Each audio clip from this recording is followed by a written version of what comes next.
Big up, big up, big up, and welcome to Liberal 12th Man Show. I'm the Liberal 12th Man, and I'm joined today by Brian and Lee. And we are going to be doing something that we hope that we can make a recurring show. Um, I know sometimes we have these shows and we try to test them out, I guess you could say. But this is one that I think that whether the test goes well or doesn't go well, whether it's well received or not, I still want to do this show throughout the entire year because there are some notable things that happen in our run with the Reds, and one of those notable things is some of these players, these living legends, in a sense. Um, we get the honor of watching them achieve incredible feats and incredible records, breaking incredible records. Seems like Muhammad Salah is breaking a record almost every other day. Um, but he's not the only player on this team doing the feat. We have other notable players, and we've had notable players in the past as well. But it's one thing I wanted to bring out into this show is because so often we hear a lot of the negatives out there. We hear a lot of the basically the forgetting of these players and how they've gotten to these points and to the part and point that it is something to rejoice with them in their accomplishment and to recognize the fact that we've been blessed to have been a passenger along the ride. So we're going to speak on some of these accomplishments and bring out some of the finer points, and also just have you know, your inclusion in the discussion as we talk about some milestones. The milestone recognition show. We're gonna possibly tailor or tweak the name a little bit so we can get something a little bit more catchy. But um, we have that for you today. So let me introduce you to the panel here. First and foremost, we want to make sure that we give a shout out to the chat for joining us, but equally so, we wanted to bring in the Irishman, Brian. How are you doing? Very well, very well. Horrible day, but that's just yeah, that's life in December over here. But Okay, happy, I'm locked up indoors. I'm safe. It's all good. good. I'm glad to hear that you're Horrible safe day. and sound. Um, Lee, hopefully you're not dealing with the same circumstances, but how are you doing today? No, I'm good, mate. I'm excellent. I'm really looking forward to the games that are coming now. I think the little downturn in results lately is going to turn exactly around. It's going to turn right around on its face from tomorrow night. That's how I feel about the upcoming games. Okay, okay. Um, let's see. Let's see. I'm seeing who's in the chat with us today. Red for Life, big up to you. Bernie, one of our Red Jewels. A pleasure always to see Bernie in the chat. Um, let's see who else. High Lord, big up High Lord as well. And if you're joining, I see that we have higher numbers than just the three I've mentioned. So be sure to say hello if you get the opportunity. If you're driving or if it's unsafe for you to do so, that's okay. Don't do anything crazy. So enjoy work if you're at work, or if you're enjoying this at a meal or something along those lines. Hey, take your time, chill, enjoy the conversation, and if you can, again, be a part of it. Be a part of it. That would be greatly appreciated. But again, we're going to talk about some of these things. Like it's been a weird, and before I even get into it, it's been a weird, little bit of a weird ride this season, considering that we had the farewell tour of a historic and definitely legendary coach for our team in Klopp, and it ended an era of the Klopp era with us, and we embarked on an era that a lot of us were uncertain as to where and how it would, uh, you know, not say end up, because we're still on this ride, but certainly how it would start, how it would go. If it was going to be bumpy, or if it was going to be one of those cases where we were going to have to like go through a lot of growing pains, if you want to call it that. But we now have this slot era, and it has been certainly a very enjoyable presence with slot. In that we have accomplished quite a few things with him so far. Most notably, for instance, we're undefeated in the Champions League, 6 games, 6 wins, 13 goals, only 1 goal conceded, by the way, in the Champions League, a perfect record. Played AC Milan, Bologna, RB Leipzig, Leverkusen, Real Madrid, Girona, all games that we have all seen us do well in. It's kind of crazy is that I think one of the record we might have a certain record too coming up probably. I was just thinking about it because in that AC Milan game, we got scored on very early in it, right? I'll have to double check and look and see when it was that we actually got scored in the game. But if you really think about it, we've gone Bologna, RB Leipzig, Leverkusen, Real Madrid, and Girona. That's 5 games at least right there. So that's at least 450 minutes plus of no goals conceded. I mean, I'll have to double check. We might be approaching a record, some type of record there in Champions League play because you got to add. And I'm not even adding the minutes that were taken on extra time, and also the minutes that were given in that game in AC Milan, where after we did get scored on, we went on to just proceed to score 3 goals. We're definitely doing well in that, but we've got some pretty incredible players in this team that I think are worth noting for their milestones that they've been getting into. Would you agree on that, Brian? Oh yeah, of course. Yeah, first one up is BBD. You know, Mhm. it could have been easy for a couple of boys to hang up their boots and walk off into the sunset with Klopp. But they've decided to keep on keeping on at Anfield and keep doing what they were doing. So they're none of these guys are finished. No. Potentially, if we had a good season, they could have another 2 major trophies under their belt by the time we're talking about this again next season. Mhm. So it is. They are. Yeah, it is like, suppose this is the easy route, wasn't it, for people? Oh well, Klopp is leaving now, so Liverpool aren't going to be all that. They're going to go to pieces without Klopp, or they're going to maybe break down or fall apart, whatever it might be, or rebuild. But I think it just shows as well that how big a couple of these players were as well, how big their contribution was. Not just it wasn't just Klopp. He had some serious guys there. So we were lucky.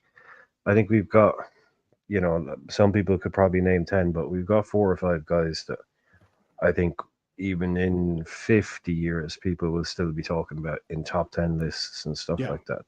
That are playing right now. Yeah. Agreed. How about for you, Lee? I know that we've had some notable names. We're going to be speaking on 3 notable players today. There are some obviously some very notable players that have been achieving some great things. But we're going to be speaking on 3 players. Actually, it just so happens the 3 players that are in the last year of their contracts, and players that we are trying to solidify in getting a contract extension for. One player actually has been reported that he has signed a contract, so that should be interesting. But we'll get into that further. How about for you? Are you? How do you feel about these players and the milestones that they do? Is it? I know some people don't say, "Oh, it's Liverpool FC, not Player FC." This isn't necessarily about that, but it is acknowledging the achievements of these players. Can you at least take pride in some of these things these milestones that they're achieving as well? Yeah, of course. Like that's always one of the number one things on my mind. Like how long the player's been with us, like and how well they've done when they've been with us. I mean, you don't want to denigrate players who haven't won nothing, like, but these players have won things and Mhm. probably will win more if they stay with us. Like, and they've been massive players in the last few years. Like, Mhm. I'll say few, but I mean it's been nearly a bloody decade now, isn't it? That like Mo, Virgil, and Trent have been fixtures on our side.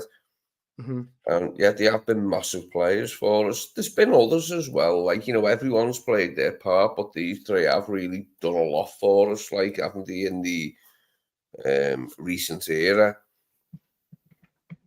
Okay. Yeah. Okay. Yeah, there have been some updates out there for those that are wondering. There have been some updates, as and I did mention that apparently Salah is close to a new Liverpool contract.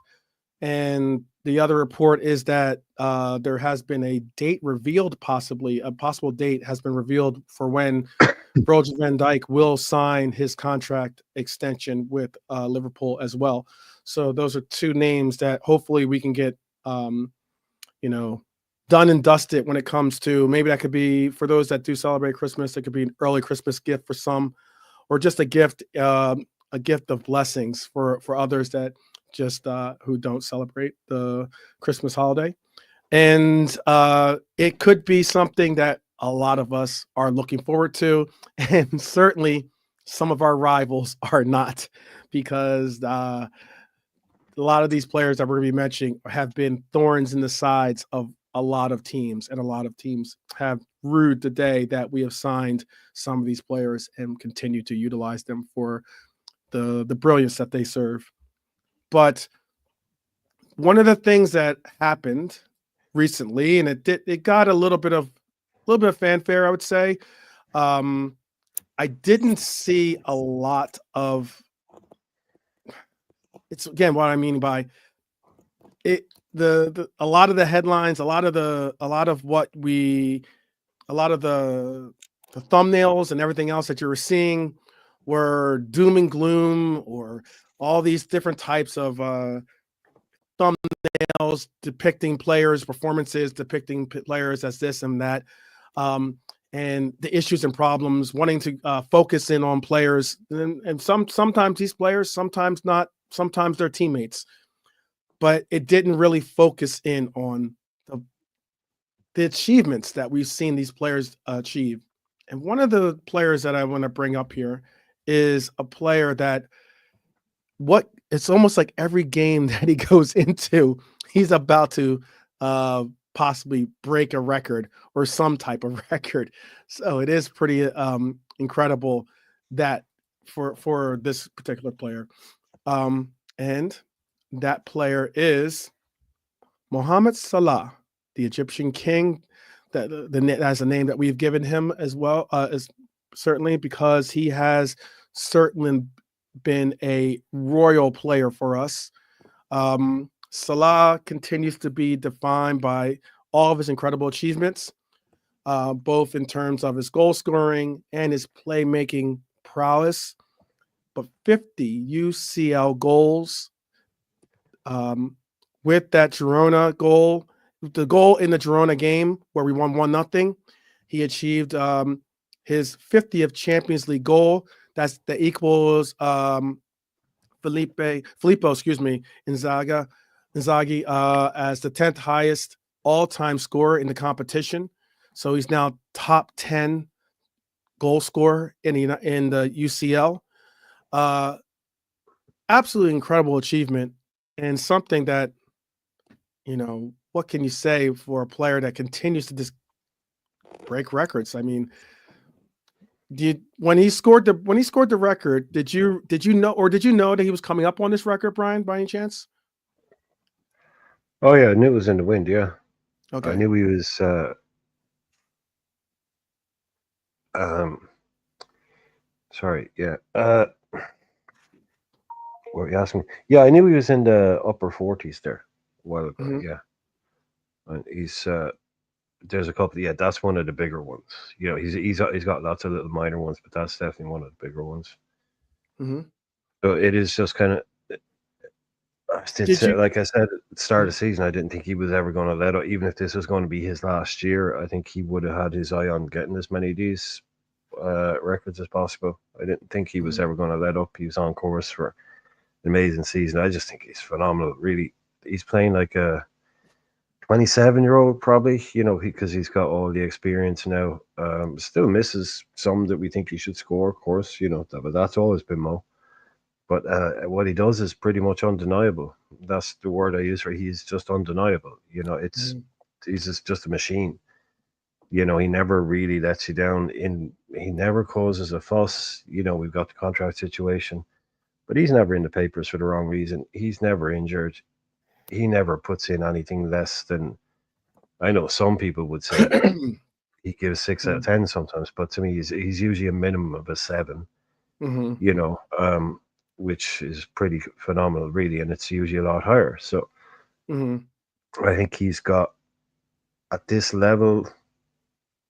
I think he's got this season and probably another 2 of contributing at this kind of rate or this level. Obviously, slowly dropping off maybe towards the end a little bit, but he doesn't look tired. He doesn't look out of energy in all terms of energy. I mean, energy wanting to play the game, energy wanting to compete, energy wanting to be involved in title races, not just picking up checks. Yeah. He just seems to be just as driven as he ever was. And probably now that he's gotten it over the line a couple of times, I think he's got that bit between his teeth as well. I think there's a couple of guys in our squad, maybe more than I'd say, but there's definitely a couple of guys in our squad who a few weeks ago probably sitting in a little room together, Andy Robbo, Salah, Virgil, maybe Trent, all just looking at each other, Allison going, lads, this is ours this year. Yeah. This is ours. You do realize what's happening down the road at City. This is ours. This school, I think, I would even go as far as to say that they possibly are looking at each other, going, despite the contract talks and everything else and the likes, they're probably looking at each other and saying, we can make history by winning the Champions League and the Premier League, by performing just that double, if not more. Maybe a treble, maybe, I don't want to say a quad, but maybe maybe even a quad, because we are still in the running for it. But I mean, still, the main thing that there might be considering is that, if we can keep up this type of run, we could definitely solidify our names in the analogs of history for Liverpool, but just in football, European football period, football within England or in Europe as well. So it is an accomplishment, and or at least something that they could really do, be an incredible accomplishment for them to deal with. One thing that you might have not heard, though, too, is that when he scored this 50th UCL goal, it made him the first player to score 50 Champions League goals for a single English club. That is a pretty amazing statistic in itself right there as well. Something that is certainly incredible. I didn't know that until I actually read that statistic, and I was like, 50 UCL goals and top 10 and everything else, that's something that you could get to see. But, even more specific is that he has scored that, the case of, of accomplishing that. He's also, go ahead, Brian. No, I was just thinking, like, a lot of these records that he's breaking, because like you were saying there, scoring 50 for one club, and it's like, obviously you got to be good at goal scoring, right, to do that. But also, your club has to play 50 games in the Champions League, right? Which doesn't sound like a lot, but and for you then to be there for all of those games, and then to play in those games and be available. I mean, statistically, it's not just the goal scoring, but it's actually getting to play in 50 Champions League games for one club is difficult enough, but it just shows, because like, it's a lot of these things he's getting there because of his fitness, because he's always available for games. He's getting these opportunities now to break these records for, most amount of this, most amount of that, because the guy basically, other than the AFCON thing and a couple other like small bits and pieces over nearly 8 years, he's pretty much never missed a game. Yeah. It's actually, and that's one of the reasons why it's, that he's been able to achieve this record at the pace that he's achieved it at, which is pretty significant too. They're asking how the weather is. Lee Hyler's asking how the weather is. I think in England. I don't think you don't have any snow yet. I don't believe so. Not yet. No. Is that what you're dealing with, Brian? Are you dealing with snow, or are you dealing with like rain? No, it's almost as bad as it was with Storm Dara, the wind and the rain the last day. So yeah, it's intense. Well, I hope that you're safe again, and I hope that it dissipates and goes away, because that's nothing fun to be a part of. Certainly not. But this season is not only about Champions League for Salah. Salah has done more than just score in the Champions League. He's also scored and assisted in the Premier League as well. He's had some incredible accomplishments as well. This was actually a little bit, this graph is a little bit not up to date, because I believe it was taken in November. But I'll just show a little statistic here and I'll make it bigger for you. This was the list that we are looking at, or Salah was looking at, in Premier League history. You can see some very notable names on there: Henry, Lampard, Aguero, Cole, Rooney, obviously Kane and Shearer. Those now, obviously, the Shearer, the Kanes are going to be very difficult numbers to reach, even if he does get an extension. However, I will say, in all due respect, that getting into that top 5 is an achievable target for Salah. Certainly, I don't believe he'll make it this year, but certainly if he signs an extension, I think that he could be. Health be in his favor, and I'll knock on wood for that. He could certainly be a candidate to bring Egypt into the fold of players in the top 5. It's a pretty incredible. Oh, he will take Lampard this year. Yeah, I'd have money on that. He'll take Lampard this year. Something's gone wrong if he doesn't. He needs. Yeah, wow. 11. No, another 13. That'd be tight. Well, this isn't completely up to date. Let me double check and see how many goals he has for completely. Because this was taken in November, I believe. This chart. I was just bringing up this chart because it is accurate in the placements, as in he is in 8th place. Still, obviously, he's got a little ways to go to catch Frank and Henry.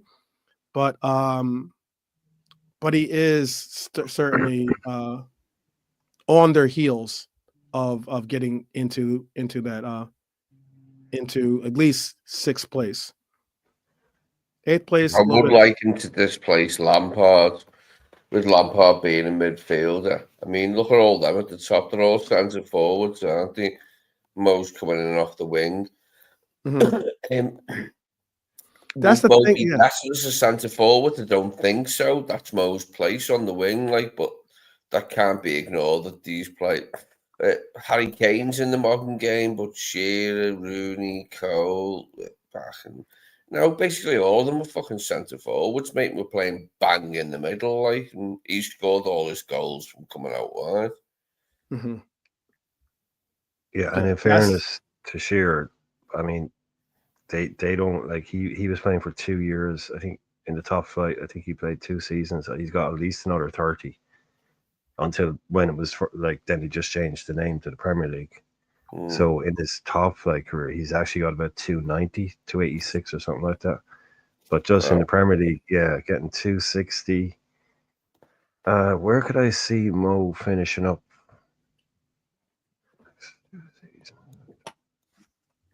Yeah, I could see him landing just behind Rooney, maybe. Ian Rush's one was insane. Ian Rush's record, if he wouldn't have come back, was just fucking insane and could probably never be beat.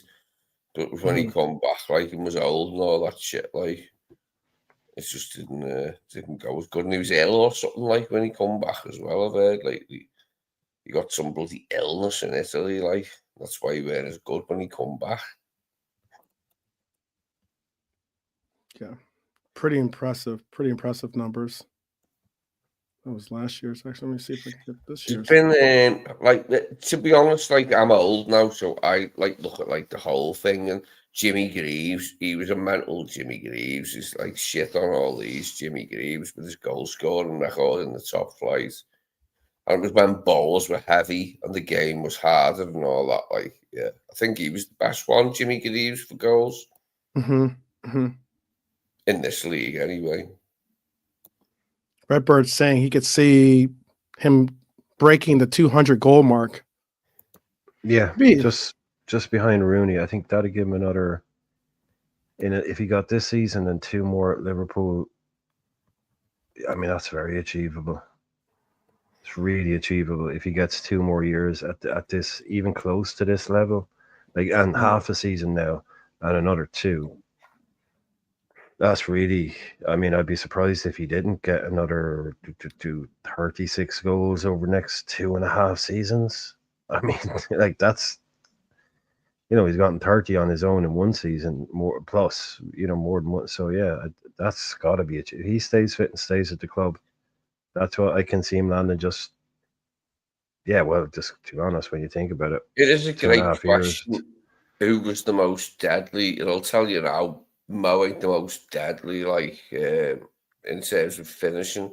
Fowler, maybe. I used to like those programs George Best did for Sky, going on about how great Fowler was. Going on about, like, he was just like, why I love Robbie Fowler, the show was called. Like, you go and look at this finish, look at this finish. Mo isn't one of them players, like, because he's got more to his game. Like, he's more of an assists guy. Yeah, Sheringham was good for assists. He was good for the, like, slow old bastard who scored loads. He assisted loads, but most of them up there are just like died in the wool finishes, and that's not what Mo is. 168 goals is what he's on in his career in the Premier League. 8 seasons. He has 168 goals, 77 assists, by the way. Okay, so he's gotten 4 more since that list was made. So yeah, he's definitely, he's got Lampard and Thierry Henry in his sights easily this year. Yeah, easily. Yeah, that's something that we it's going to be very. And again, I will agree, I will admit this though, the sheer fact that Lampard is on this list is pretty impressive. I'm not necessarily trying That's to. crazy. Crazy. I never a midfielder, that is pretty impressive. Yeah, I never liked Lampard and still don't much, like, so, you know what I mean? Anyone slagging Lampard off is right up my alley, like, but I would like Mo to displace him. I want his flag to go further down, right down.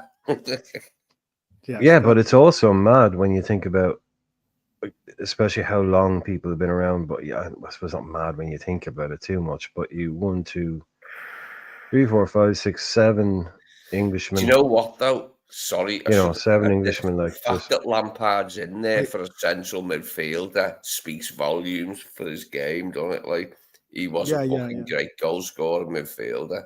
The fact that he's the only fucking one in there, like, speaks volumes for him. Certainly. What? Complete your thought, Brian. Complete your thought. No, I was just saying it's mad. Like, you've got 7 Englishmen in there. And people. Yeah, that is pretty wild. That is pretty wild. Do you think that maybe it's because, like, for a little bit of time the other leagues possibly, like, because there was a time when Italy was the go-to league for a lot of the top scoring talent out there, or obviously Spain has had its. Everyone's obsessed with their own league, really, but there were much better goal scoring records before the Premier League started. Well, no, I'm just saying though. I'm just saying Very this. much was Obviously, it's one. Premier League, but I'm just saying like as in there were parts and points when like the Premier League was certainly a dynamic league, but there were other leagues that competed with the dominance of attracting goal scoring talents to their leagues. Not saying they don't Oh still yeah, we never today, used to buy any but bloody foreign players. When I was a kid, we only right, started buying foreign players in the mid-90s when right, Klinsmann come. We never had any like clinical strikers who like turned up over there years ago. They always used to go to fucking somewhere else. Like it Mhm. was always just our own players. So it's hard to judge in that way, like because we never really had like goal scorers from somewhere else just coming in and ripping it up. It just wasn't a thing in English football until the mid-90s. Mhm. Yeah, this Yeah, and and like it's just this and yeah, I was gonna say, Brian, real quick. It's just I'm trying to make the point of maybe there was and there always is and there still is to today an emphasis to keep English talent in England. That's what I was trying to get a point. But go ahead. oh yeah, but also just the fact that foreign players leave, they don't stay long enough. Usually, Mhm. usually they only stay. It's not long enough to the average foreign player probably stays in the country for 4 years, maybe. Right, And right, when you right, look at right. all these guys, like you look at the amount of games that they played. Like Lampard has those numbers because he's played like over 400 Premier League games. They're still amazing numbers, but if he only played 4 seasons, like Aguero stayed around a long time, Salah stayed around a long time. You have to stick Right. around a You have to really stick long around. time. Yeah. Yeah, and you look at all the English players, the only one, it's only Harry Kane now and like someone like Jermaine Defoe at the back end of their career ever left England. The rest of them spent Right. their whole careers Right. playing in England.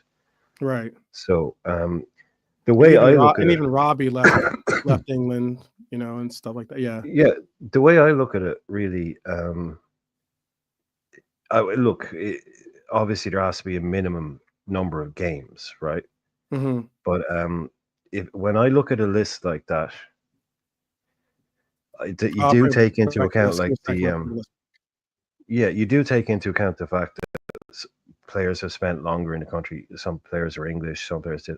So I would look at those people, and then I'm not saying this is how it's definitively, but then I look at it as in goals per minute, goals goals per minute played, and Yeah. Okay. I that's get what you're saying. something that to me would say like Aguero might only have 184, but he might score like a goal on average every 78, well, say 102 minutes, and Shearer might be every 150. Right. Right. I'd balance it up that way a little bit as well because of the amount of games they played and stuff. But you look at the list there, like Jermaine Defoe, it's only because he played for every club under the sun. Robbie Fowler, probably the best finisher on the list. Yeah, and in fairness to Wayne Rooney often No, Wayne Rooney doesn't dropped it. feature for me. The only But he one up just there quickly is let me Andy Wait. Cole. Andy Wait, Lee. Cole. Let him uh, land, and then I'll let just you. just quickly on the Rooney thing. I just did want to quickly point out he often did play drop deep and go wide and let someone else play number 9. He did that for a lot of his career, Rooney. People saying he was just an out and out number 9. Rooney did Yeah, there often was a play bit. wide Yeah, and that's drop why I deep. don't really count him in that. I don't even really count Kane that much. Like Shearer, but Cole was really close to being what Rush was in his pomp. In his pomp, he was really close Why to being wouldn't you what count? Rush. Why wouldn't you count Harry Kane? Though? What do you mean you don't count? I don't know. There's more to his game. He isn't that type of forward like Cole, Rush, Fowler. There was a bit more to his game, so Well, you want I don't to? want to I get. include him for that Oh, reason. sorry. I was gonna And say. it's different Let me eras understand. as well. Like you know what I mean? It's different eras. Shearer, there wasn't a whole lot more to Shearer's game than the goals. Like, but I don't know. No, he wasn't as good a finisher as Fowler or Cole or Rush.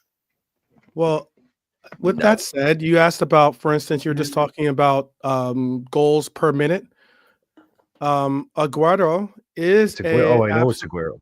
yes. Oh, Aguero sorry. Yeah, I knew it was Aguero. Top. Yeah, is an absolute beast when it comes to he destroys everybody. yeah. He has the best goal per minute in the Premier League career stats Yeah. with 0.67 goals per minute. Some other very Goals per game. high and notable ones, though, is which is kind of interesting because it has Henry at 0.68, so that would make him I thought, okay, and Harry Kane 0.68 is Henry.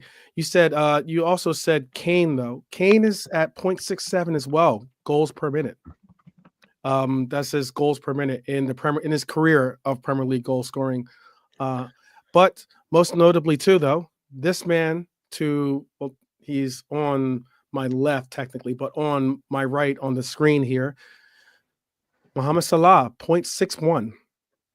0.61 goals per minute. Well, it's not goals. That's not 0.6 goals per minute. 0.61. Well, okay. Because that'd be half a goal. That'd be over half a goal every minute played. Well, goals. It's 0.6 per 90. Yeah, so it's per 90. Per 90, but exactly. It's 0.6 of a goal per 90. Right. So the higher up not you like go, we're not saying like an hour. I get it's the other way. Yeah, it's you flip the other way around. Yeah, but I knew Aguero was basically top of that list because he's sort of. Yeah, he for a while was probably the most clinical guy out there. Yeah, he was all about goals, wasn't he, Aguero? Yeah, he knocked it out of the park, really. Shame what happened to him. He was only like 31, I think, he had to retire because they found a heart condition that he had. Just like he just signed for Barcelona, and they were like, "You can't play football anymore." Mm-hmm. But yeah, he was unstoppable there for a while in the Premier League. Like Mo is, again, like we're talking about, like, but Mo isn't in the same. Mo's not the same player. Mo is not number 9. He's not a striker. He isn't. That's what's pretty impressive about it. That's why also sometimes when you hear the conversations that we do, and this isn't going to be bringing in other players, but it is interesting that we speak when it comes to Liverpool and our goal scoring. When we speak about goal scoring, our goal scoring is uniquely situated where it comes from our wingers. You know, primarily from whether it was obviously Mohamed Salah, and also you got to give a shout out to Mane. If Mane was a part of the team, I would certainly be highlighting his milestones because he created milestones of his own. Absolute legend of a player for us as well. I have a question about that as well when you're finished, actually. Okay. Go ahead. You can ask. Well, you know the way, like I brought it up a few times, that there's a quote from Arne Slot's previous head of recruitment that, you know, in a jokey paraphrasing way, he's like, Arne would always say, just keep buying me wingers, buy me wingers, buy me wingers, right? Yeah.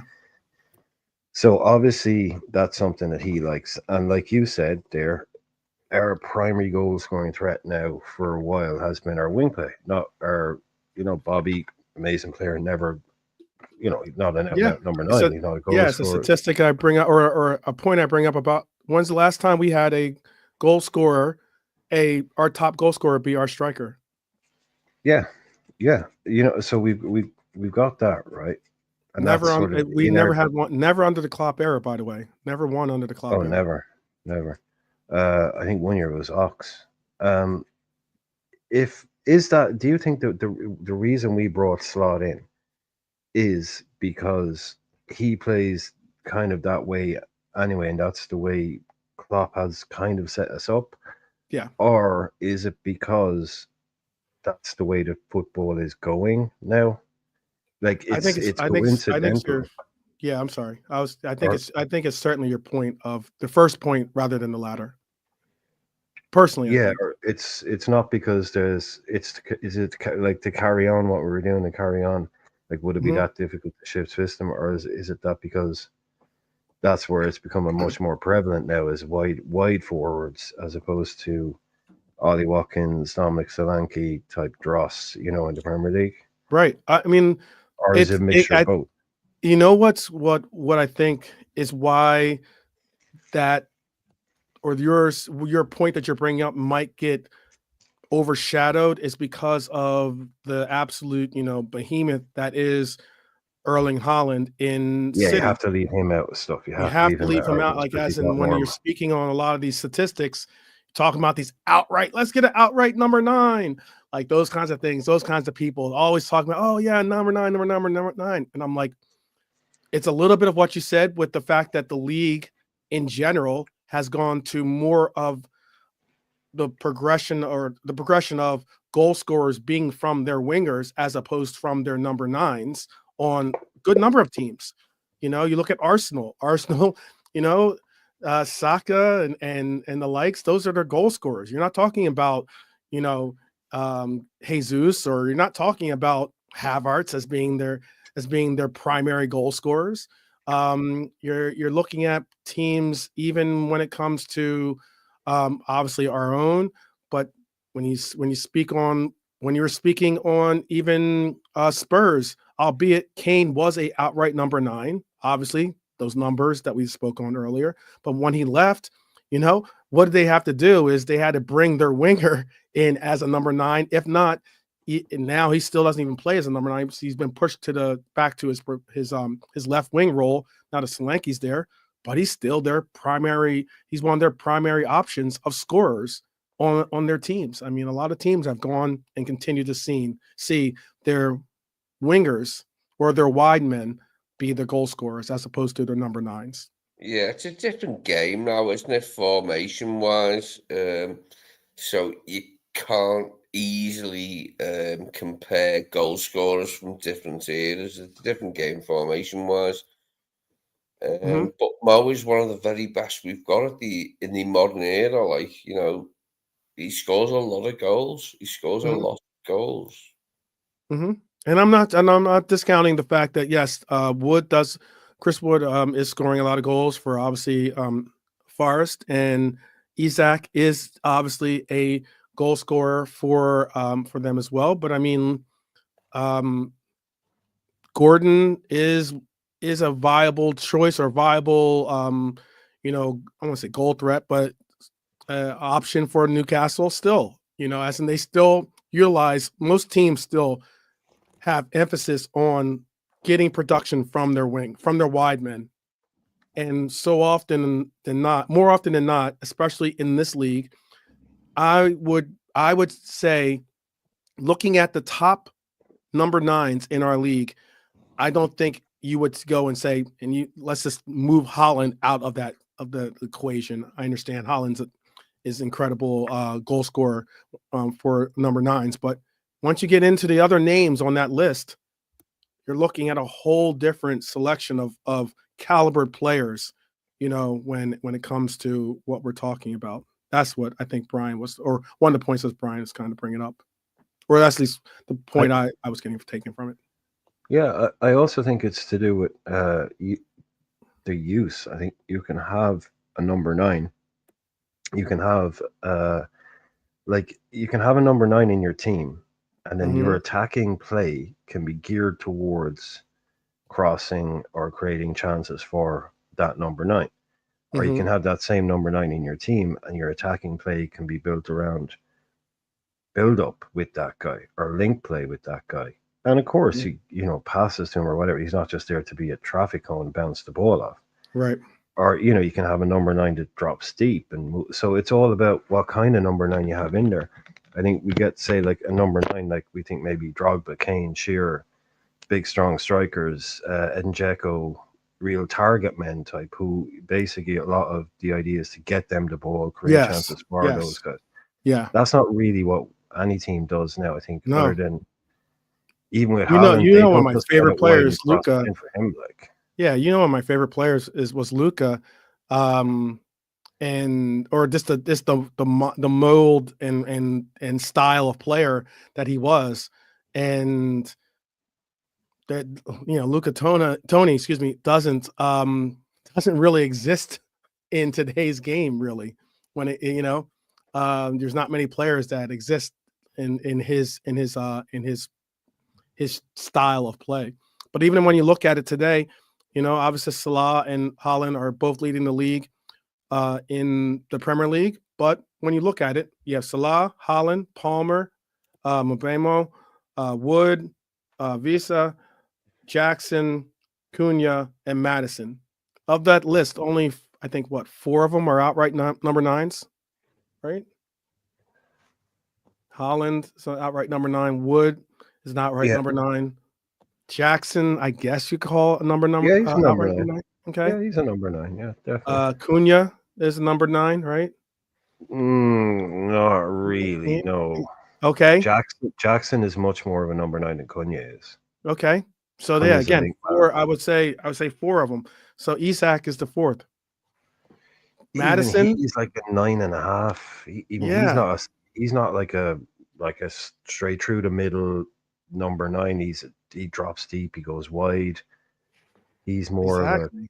Bobby type to me, even kind of a false 9. But he's a hard one to categorize. Actually, is Isak. Yeah, He's a that's hard why one. it's a unique trait. A unique trait. I mean, there's another thing. Put it this way: this blessed man, to again, he's on my right on the screen at least. In the current Premier League season, Salah has 22 goal contributions. That's goals plus assists, obviously. 22 goal contributions this season. He's on pace for 56 goal contributions over the full campaign. 56 goal contributions is what he's on pace for. If he were to accomplish that number, that would be 9 goal contributions over the current record held by Andy Cole and Alan Shearer with 47. Absolutely an incredible player. We are blessed to have him on this team, and just an absolutely amazing player. Absolutely amazing player. So I mean, he's been a standout. I mean, he's got 137 goals and assists in 135 games at Anfield. Those that have been going to Anfield alone have seen 137 goal contributions from this player. Absolute G. Absolute G. We're going to bring up the next player, though, that has reached an accomplishment as well. This player is someone that is certainly close to my heart because I know that I got a lot of pushback when Hendo was our captain. There were times when I would say, I think that this player was, in essence, one of the true captains in our team. And also, no disrespect to Hendo, but I just thought that VVD was an emerging presence of being the heir apparent to Henderson as our captain. When Henderson did leave, it was a lot of pushback by people out there saying that this man could not be our captain, that he doesn't have the temperament to be our captain. He doesn't have the leadership ability to be our captain. I'm assuming these are all former Dutch players Yeah, that were saying this. maybe They so. certainly weren't anyone I knew. That's all I'll say. I'll stand up for you. I never heard anybody I knew talk like that about him. I assume these are like Marco van Basten and Jan fucking Kronkamp or some shit like this. Yeah. Yeah, yeah. Like you say, the guy was already captain without the armband. I never got the Henderson thing even before the shambles that he became, or it became when he left. But so he was a bang average player that just gave his all, and I think it was more about it's hard to take an armband off someone who is as shouty and pointy and English as Henderson is. Absolutely. So it's more of a how do you lose it? Yeah, But especially when that individual had just taken it from one of the greatest players ever to put on a red kit, and one of the most notable captains already in our history, Stevie G. Helor will do a thing. We're gonna do this for two more players. Well, one more after this. We're gonna do this kind of thing, and at the end, or well, not at the end, but later on, we'll do a mini preview.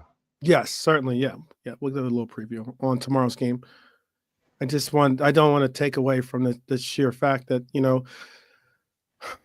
7 legendary years. I guess this has been.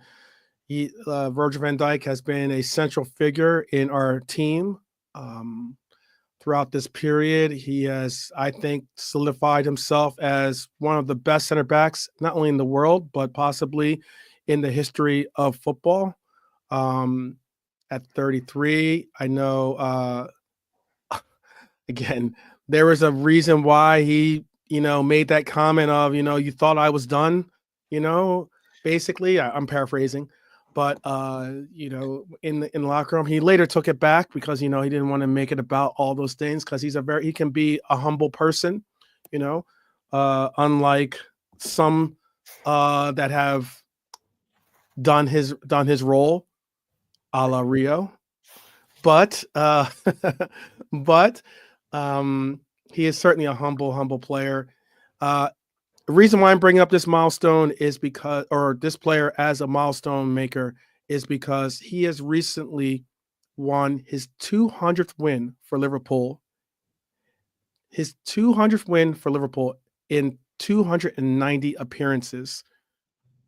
That feat is an accomplishment in itself, but it is such an amazing accomplishment in that it is the fastest player to achieve that feat for Liverpool. It is an absolute amazing achievement. It took him just 290 appearances, like I said. That's 14 fewer matches than any other player in Liverpool history. 14 fewer matches than any other player. The next closest to him in this regard, for instance, is Trent Alexander-Arnold, who needed 304 matches to accomplish that feat. This man is an absolute incredible player. Someone that I'll bring up the statistic actually, so you can actually see what I'm talking about. Get a little bigger here for you. This is the list that he's included on now. You can see, in my humble opinion, 5 absolute legends for the club on this list. 5 absolute legends for the club on this list. Yeah, it's the way people outside the club describe him. Like, we know how good he is, and people outside the club describe him that way as well. Mm-hmm. And that's all I care about. The people acknowledge the greatness of the Virgil, which they do. To be fair to rival fans, they do. They do now. They certainly do. But I do remember a lot of those outside the fan base, and some even within the fan base, probably sparking the reason why he said, "Oh, you thought I was done," when we had that horrible tackle after the placed on injury. him from Pickford. Absolutely horrendous The injury, tackle. he apparently wasn't the greatest centre back in the Premier League for a while. That honour was usurped from him by William Saliba, by a few deluded Arsenal fans. But that soon shut its mouth and went away. It is interesting, though, how you could say, like, you're absolutely right. That's why. I mean, think about it, 75 million pounds, basically. That was the investment that we placed into Virgil van Dijk in 2018. I think some would say that's an absolute bargain at what we've achieved with this man as our not only captain now, but as one of our talismans. And it's daylight robbery, isn't it? What's that? It's daylight robbery. 75 million. That is daylight robbery. We stole him from Southampton for that price. You know what was interesting? This is a shout out to the Coppish crew, Team Coppish. And something that was kind of getting a little bit under my crawl a little bit yesterday. And this isn't, again, like the next player.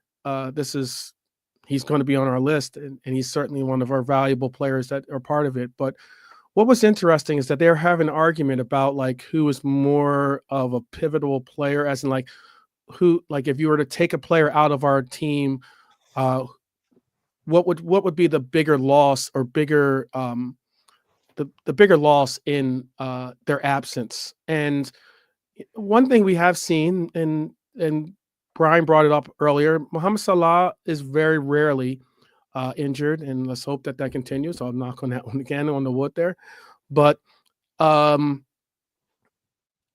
we have seen these three players be absent for a good period of time, as in that there was a little bit of a segment of the seasons that we've had that we were absent from their service.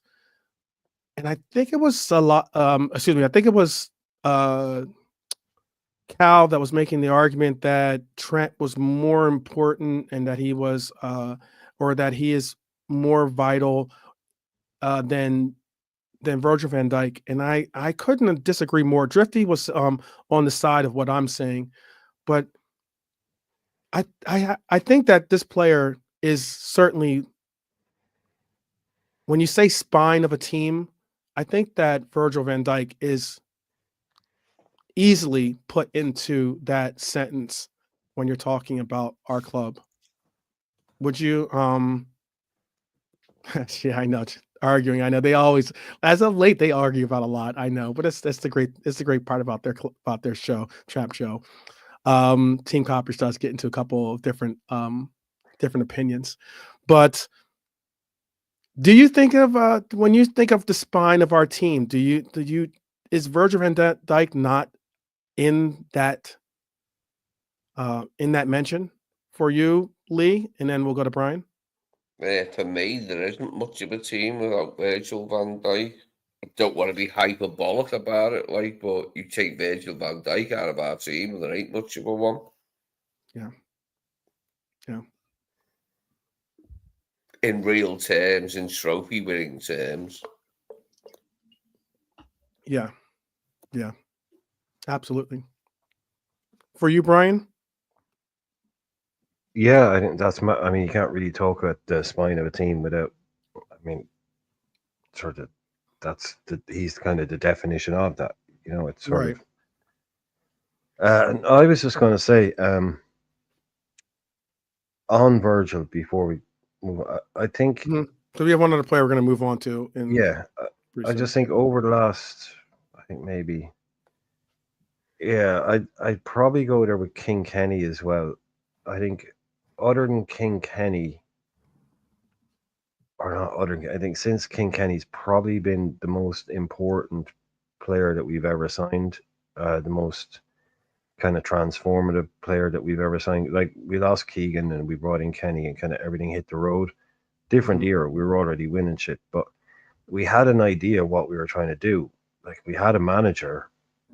You know, we might have gotten a goal. We were getting a goalkeeper, but I think Virgil van Dijk, everything was kind of there a little bit, but Virgil van Dijk just came in and just almost overnight, the whole thing just transformed.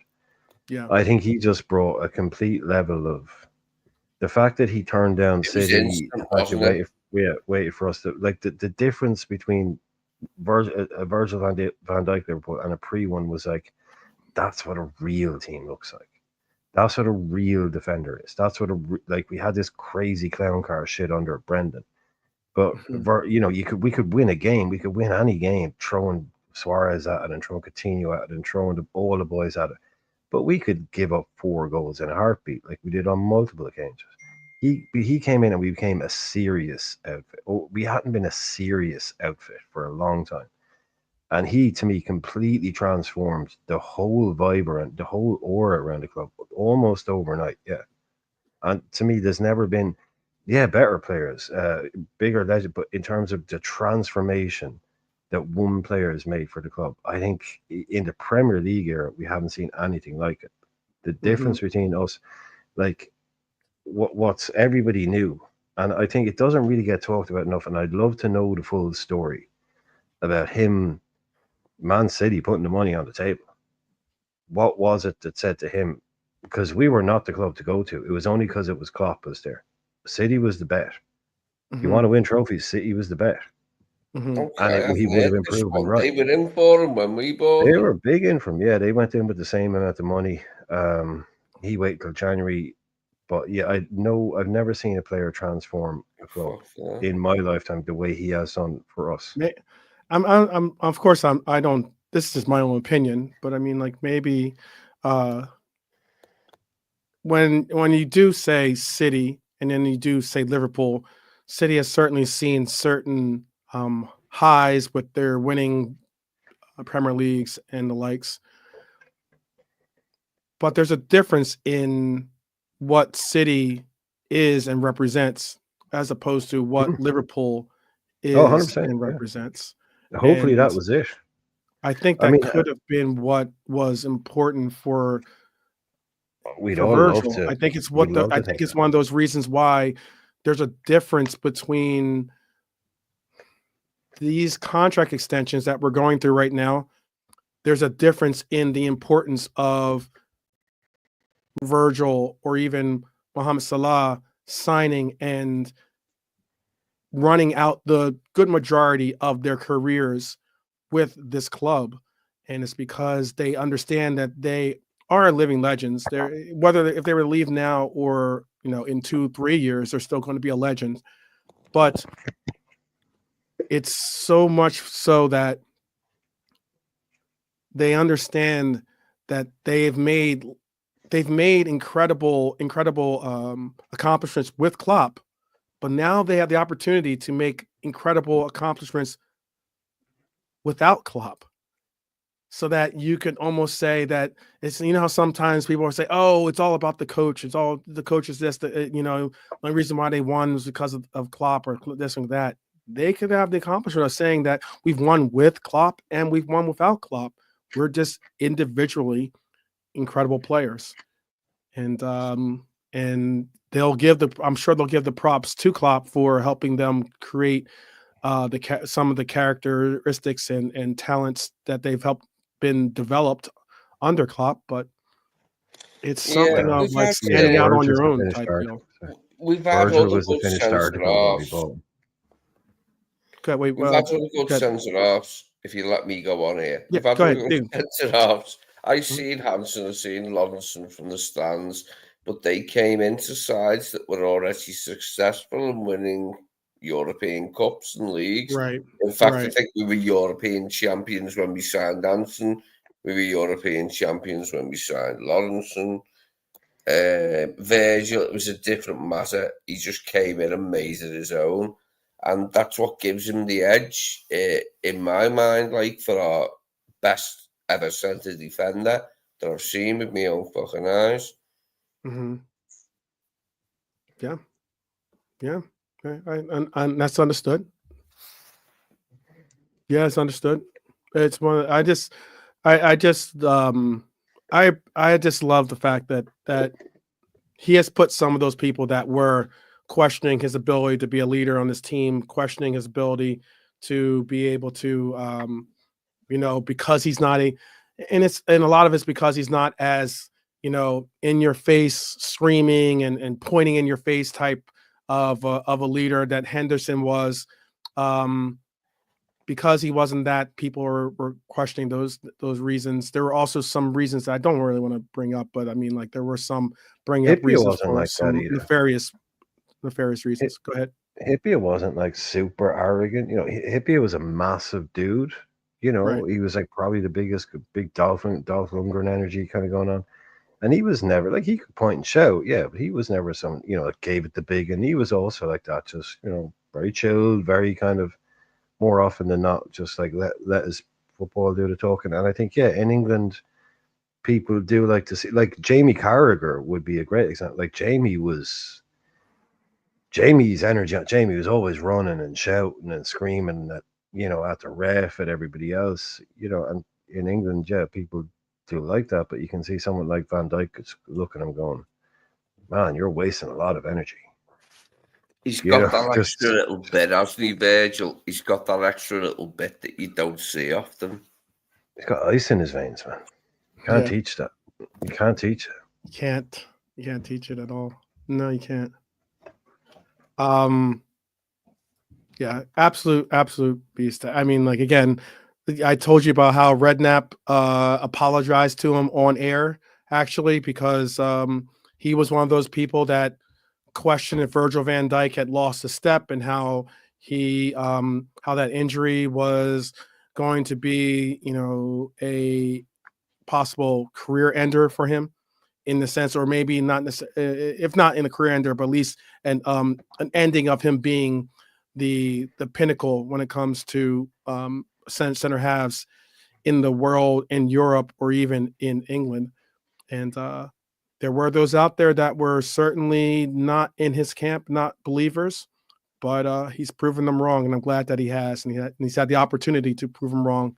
I'm glad that he was given that opportunity to do so. I wanted to bring up this last individual on our list because, yesterday I was speaking to Brian about how yesterday I got into a little bit of a back and forth argument with Mike Doss, fellow Red. But before you, Yeah, go ahead. before you do, okay, for all the people asking, Virgil van Dijk said, "I had the chance to go to Chelsea and Manchester City.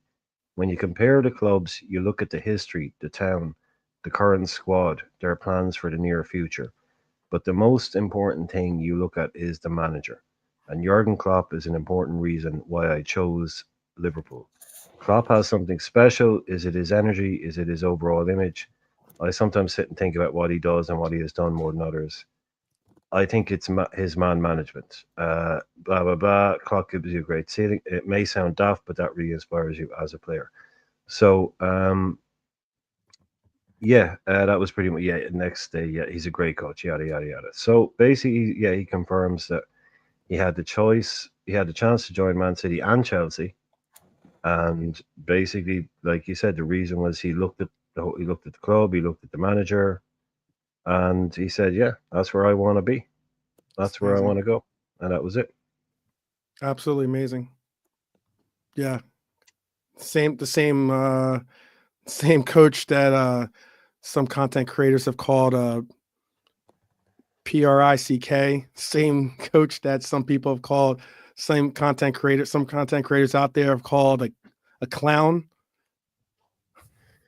Absolutely, why I get so triggered when I hear the absolute disrespect and the absolute disregard for the fact that there are some intangibles in not only selections or choices people make in their lives, but as into the characteristics and the real character driven aspects of why they make those choices, or why you choose to get a part or be a part of those journeys, and why you believe that it's worth it, why you believe that you have the support of not only your teammates but your coach, by the club, by the fans. It really makes a difference. It really, really makes a difference when you understand those concepts. And I think so often with a lot of the content, or a good deal of the content creators, not to put all of them in there. Certainly, I would never say everyone, because there are some really good content creators out there. But quite often, a lot of these content creators that I interact with these days are quite easily the ones that don't put any worth or merit in the value of those things. So it makes a difference, and I think it makes a difference as to why you're here, I guess, watching us on the channel here. So appreciate that, because I wanted to bring up. I was just speaking on one of my nemesis out there, Mr. Das, who had nothing but pretty much negative words to say about this next individual. And it is pretty sad to see. He's welcome to join the show to speak, give his opinion, or give his, voice his own defense. But And he doesn't have to worry. We won't mute him on here. yeah, we don't have to worry. You won't be muted or put into some waffle cell. Okay. Put on a the silence step, maybe. Yeah. The silence step. Exactly. Because like I said, out there are a lot of content creators out there that I don't necessarily believe in, or believe in their points, or believe or on the side of what they have to say. But I do believe it's important to know what is being said on both sides of the fence. I know that Das did get into the point of using some names to hurl at me, which is kind of sad, but all the same, I Does think he still that have that mustache? yeah, he Still got that does. mustache, yeah. Yeah, he still has the Okay. Magnum PI mustache, and he even chews It's the a look. gum like Magnum PI. But It's a look. what's that? It's a look, I Yeah, yeah. suppose. But what I was getting at here is that he was making an effort to bring down this individual right here. Uh, there was a milestone that Trent achieved this year, and I was speaking on how many goal involvements we saw Salah, but Salah is an offensive player. He's a winger, inside forward. You expect him to have a high number of goal involvements being goals and assists. This individual right here, this man right here, our vice captain, a Scouser true and true. Hopefully he remembers that when he has to sign that deal, but all the same, Scouser true and true. Has had 100 goal involvements so far. He's now increased that number since reaching that 100 goal involvement stat. But at one point, when I did collect this statistic at least together, and he had reached that 100 goal involvements, Trent Alexander had scored 19 goals and had 81 assists in all competitions. Let me repeat that: 81 assists in all competitions. Trent Alexander-Arnold is an absolute incredible generational talent. And I know that word probably gets thrown around a little bit too much, or maybe even too often sometimes for some players, but this young man deserves to be recognized as such. That's the assist that he gave to Luis Diaz was the 100th involvement. It was an absolute beauty of a pass, but it's the sheer fact that he is an absolute incredible talent, no matter if it's the 2018-2019 assist against Manchester City, whether it's the corner taken quickly against Barcelona, whether it's the free kick against Chelsea in the 2019-2020 season, whether it's the assist, which was like the absolute masterclass of assists, I should say, in 2021-22, where when he registered 12 assists in a single Premier League season. Okay. This young man is an absolute incredible player. I think not only was he telling the Manchester citizens to pipe down, I think he's telling you, Mr. Das, to pipe down as well, because this guy is an important part of our team. You can tell the difference when he's on the pitch and when he's off, because he is a creative player. And I get the fact that people are talking about his hero ball play and how he needs to, and they're always remarking about his defense and the likes. And he's made a concerted effort to make a push towards becoming a better defender. I think he has become a better defender this season. He's also noted that Slot's help has also brought that out in him for his defense, at least, and also maybe him going back to being a outright right back as opposed to an inverted right back, which was what we saw him performing last year. What are your thoughts on Mr. Alexander-Arnold? We'll start with Brian this time, so we started with Lee last time. What are your thoughts with this young man and what he's achieved and what and just that achievement that I mentioned about 100 goal achievements as a milestone? Oh well, yeah. Kind of gets, yeah. It's one of those players where you've had so much. He's been through so much, done so much that you almost forget what he's done sometimes. How different, how special he is because he's been here so long. Very, yeah. I know it's It's It was strange the way he divides a player like that. If we had a player like that on our, Brian. The goal at Leicester in 2020 in January after we won the European Cup. No, sorry, after we just won the Club World Cup. And when we come back and trash Leicester on their own ground when they were second in the table, it was that goal that like sort of summed Trent up for me.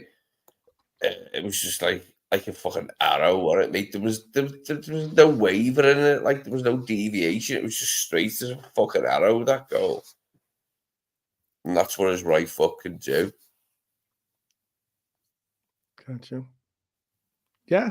100 involvements, and let me repeat this. That's in just 360 appearances. 360 appearances. That's how many appearances it took for him to get 100 goal involvements. Yeah, all this weird talk about him going to fucking Real or whatever. Blah, blah. I know. It doesn't. I can't put it no more succinct than that. Yeah, that's just something that it was just funny. It's just funny when you see sometimes some of the takes that are put out there are just absolutely mind-boggling. Oh, fucking every time he's played for the England team, I see when I look when Trent's played for England, or I looked a few times in the summer and it went, because Trent was playing right back, we lost that goal. It's like, shut up, you tit. Do you know what I mean? It's just people talking shit about his defensive abilities non-stop. Yeah, you know what's funny about too is that, like, people refer to, and there are part and points. I'm not saying that he can't improve his defense, or he can't improve his game when it comes to his defending. He can't improve certain things. But it was funny because, like, I know he's had this moniker put on his back for quite some times. Mr. Das isn't one of the only people there. I mean, it is interesting because Das is not only pointing about, but I do have receipts for it. So when we do bring up an IRS episode, I'll bring up the receipts that I have on what he had to say. But what was interesting is that Steve Nicol has made comments about has consistently made comments. It's almost like he can't speak on Trent without first starting his conversation with that part and point about his defense. But what's interesting is that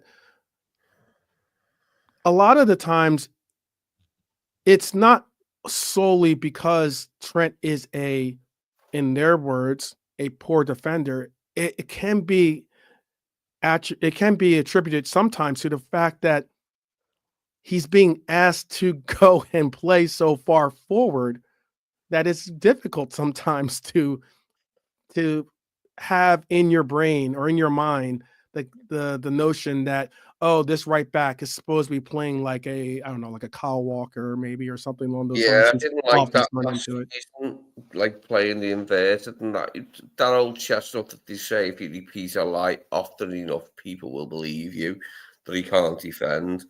And that came into it, like, the whole fucking losing Vinny Jr. I mean, that weren't his fault. Like, that was the fucking team's fault. That was the team's shape when that fucking goal went his fault. It was partly his fault, but there's 11 players on a fucking pitch, isn't there? Yeah. Yeah. And I think he might have one. I think I'd have to look up I don't know exactly what his YouTube page is. Yeah, it might be Rocky Road. I don't know, something like that. Since we're talking about ice cream. I think we can all well, at least I think I can say everything nice we can say about Trent, but you can also say that he can switch off at the back post on set pieces. Yeah. He can lose concentration because some people are born to play football with certain instincts. Mm-hmm. Mm-hmm. They have an instinct to defend. They have an instinct in where danger is going to be. Right. Instinct in where I know where you're going with space this. is. Yeah. He's not instinctively a defender. He's not an instinctive. He's not a old school like these days. You have to be an attacking fullback, but he's Right. basically he's a converted defender. Mhm. His natural instincts will allow him to switch off and get caught out and look silly with balls over the top and those kind of things, and that's what will drive someone like Steve Nicol absolutely crazy because he's an old school defender. That's what he'll focus on. But it's football is all about risk and reward. And if Trent costs you 2 goals in a season, and they'll get highlighted and they'll talk about it for so long, people think it happens 10 times a season, but it might only happen freaking twice. Mhm. But he contributes to 18 goals. I think we're okay there. It's like if the guy costs you 4 goals a season and contributes nothing in an attacking sense, then you have a problem there. That's a bad fullback. Right. Trent isn't a bad fullback. It's always going to be do you get more than you're prepared? Like Klopp always said, look, it's a game you play. You take the Plus or chances. minus. Yeah, it does Yeah, do the positives outweigh the negatives. yeah. And with someone like him, you got to say they do. So Absolutely he's do. up this defense. He's someone that says to a degree he wants to become a better defender. So that tells you Yeah. himself he knows he isn't the finished article. But I just Right. think, look, some players have that instinct to defend. He doesn't have that born instinct to beat it. He's learned how to do it. He knows where he should be, but you switch off sometimes. And no fullback has ever not switched off and gotten beat. Even the best have switched off and gotten beaten by a run in behind. But Right. sometimes people see he doesn't run back hard enough or whatever. I don't know. To play Yeah. inverted in that Klopp team, I mean, that's going to cause problems for you, isn't it, with your image? No, I think what I was noting, or what I'm taking from what Brian's saying, especially, is that there are those out there. What's his Vader Games. Vader he's a city content creator out there, and he was after we beat them, he was the one thing that he kept talking on and on and on about is Doku. My Doku's cooked Trent. He cooked Trent. He cooked Trent, and I'm saying, did you score from Doku?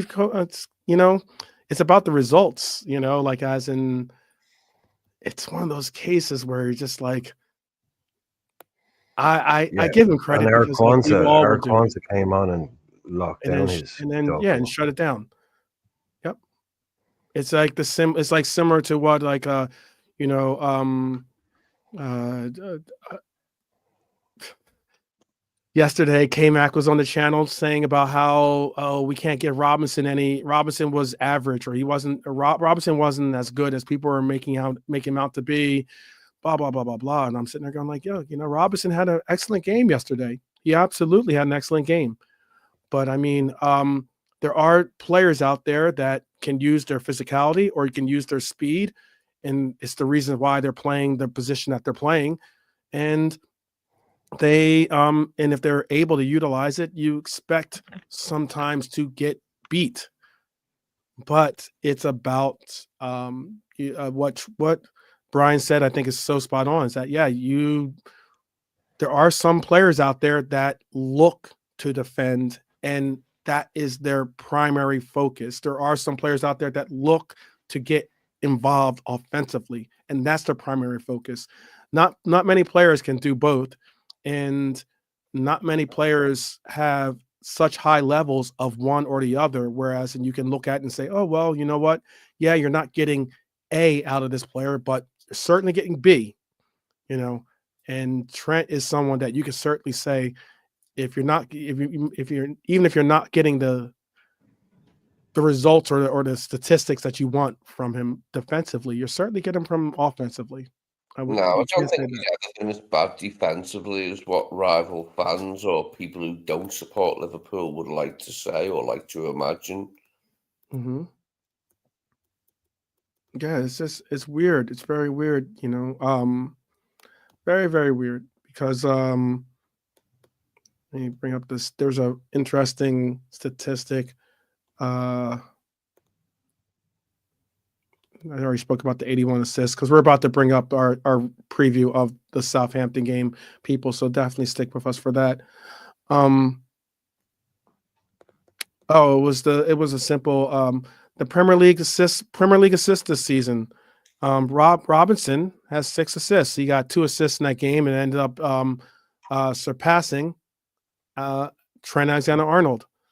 But Alexander-Arnold has 5 assists in the Premier League this year. We're talking about the leading assist, the player with the most assists in Premier League history for a fullback. We have 2 of them, by the way. 2 of them on that list, at least, which is Robbo, who eventually, when he gets rocking and rolling, we'll have to definitely bring up that stat too. But I think Liverpool FC is saying something about that too. Oh yes, okay, yeah. He's saying, I love how Robbo is talked about like he is the trashed left back, or is the worst left back on earth, when all these clubs when all these other clubs don't have room to gloat about their left backs. He means, who are you taking, Bravo or Cucurella? Same Cucurella that's not, yeah, he's got a red card for himself. So yeah, it is interesting. The left backs and right backs, there is a certain divide when it comes to these players. I think there's certainly a little bit of a divide. But again, do you know what? That's Trent. That's Trent saying to you, Mr. Doss.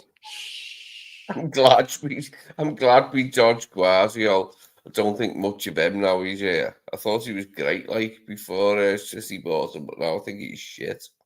Oh, I wouldn't go that far. I personally wouldn't go that far. I think Vardiol would be a good addition. Vardiol's a player playing left back that isn't a left back. He's a left center back playing left back. Well, I was pissed off when we couldn't buy him and they did, like, but now I'm not so sure. Yeah, I did see him score in that recent game. I did see him score, and when he scored against United, he was pointing at his, at the crest and everything else, and I was just like, okay, well, you're kind of sealing your fate, brother. I was like, be happy about your goal. Maybe do whatever your celebration wants to be, but once you start saying, "Oh, this is my team," and da da da da da, you're kind of putting yourself in in the camp that you want to stay with. That I'm going to keep you in, at least in my mind. Go ahead, Lee. Repositioning in the prevailing winds of public opinion. That was a good one. Repositioning myself in the prevailing winds, fucking hell, Wales, they're animals. Prevailing winds of public opinion. Yeah.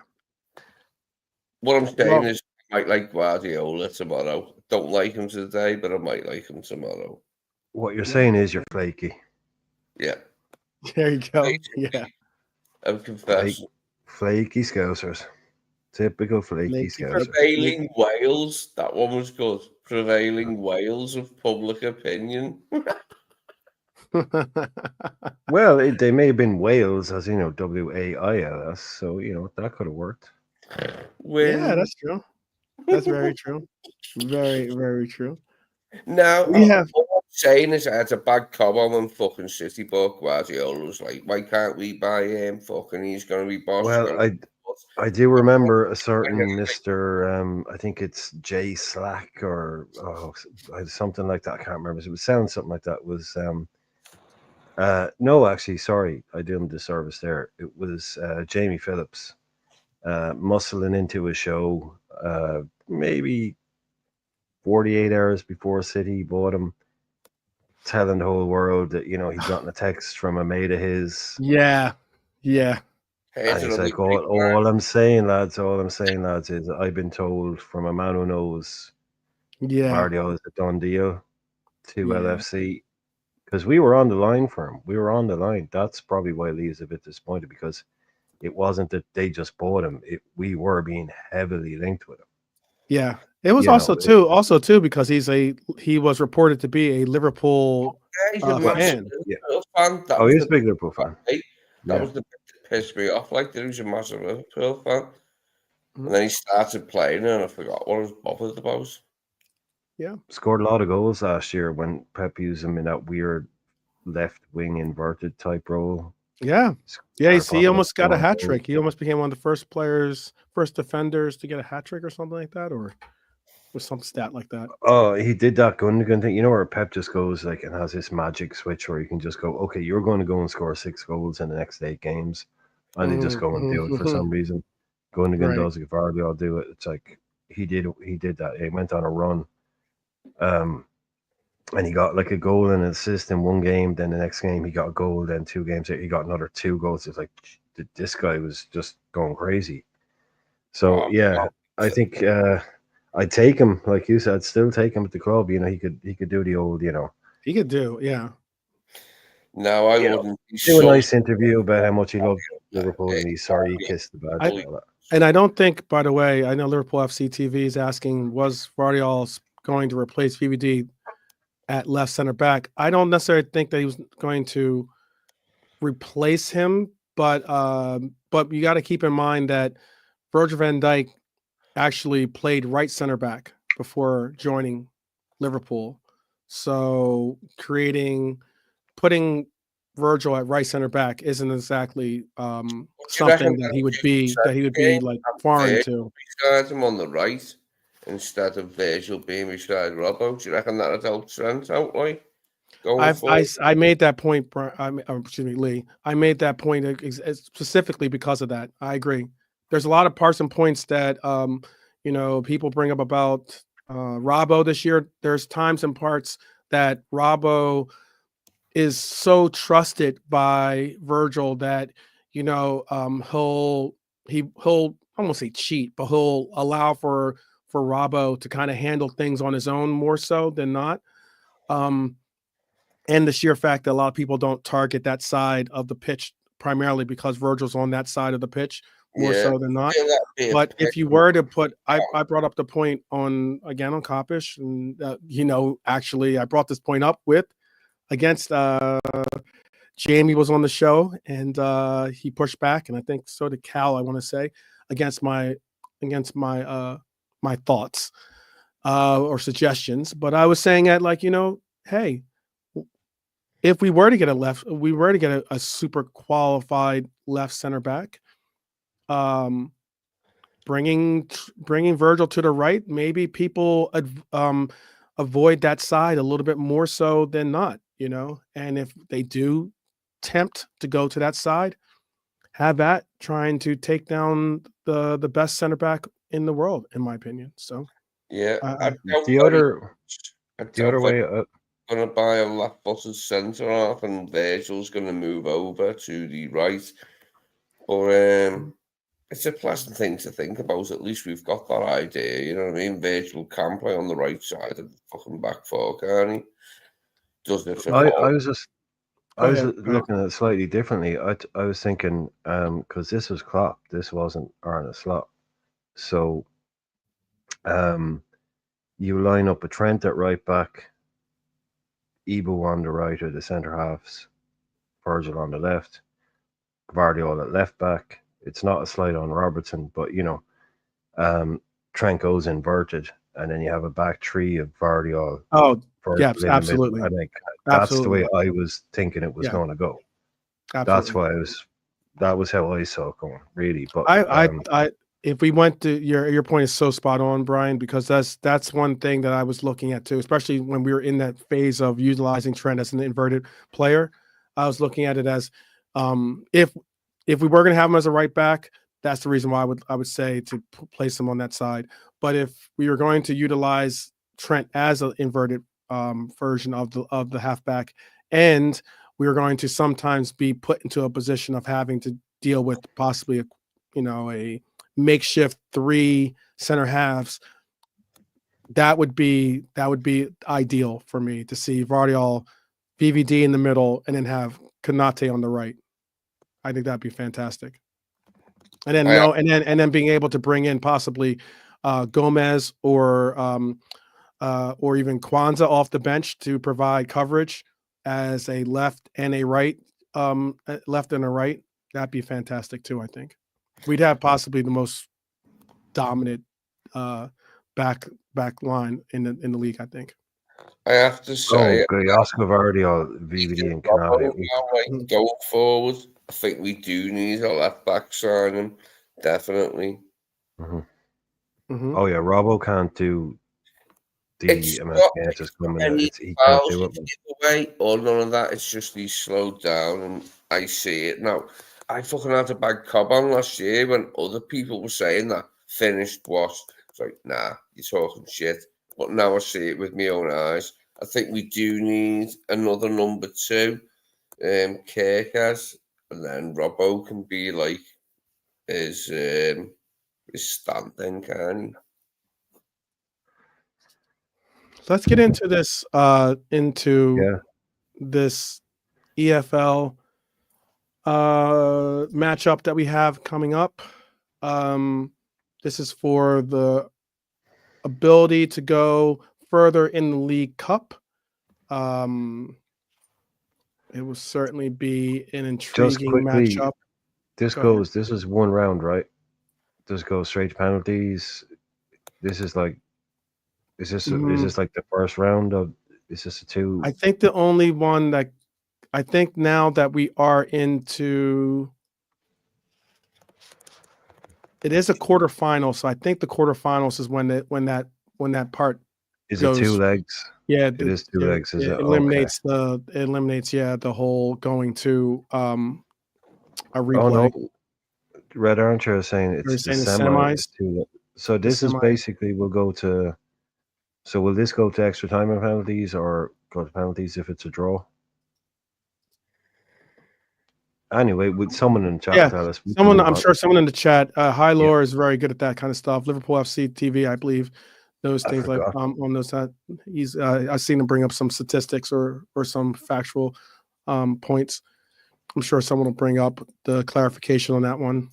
But what I was going to bring up is this ahead of this is ahead of our League Cup quarterfinal clash, if you want to call it that, with Southampton at St. Mary's. This will be on Wednesday. The most notable things I think for this game coming up is that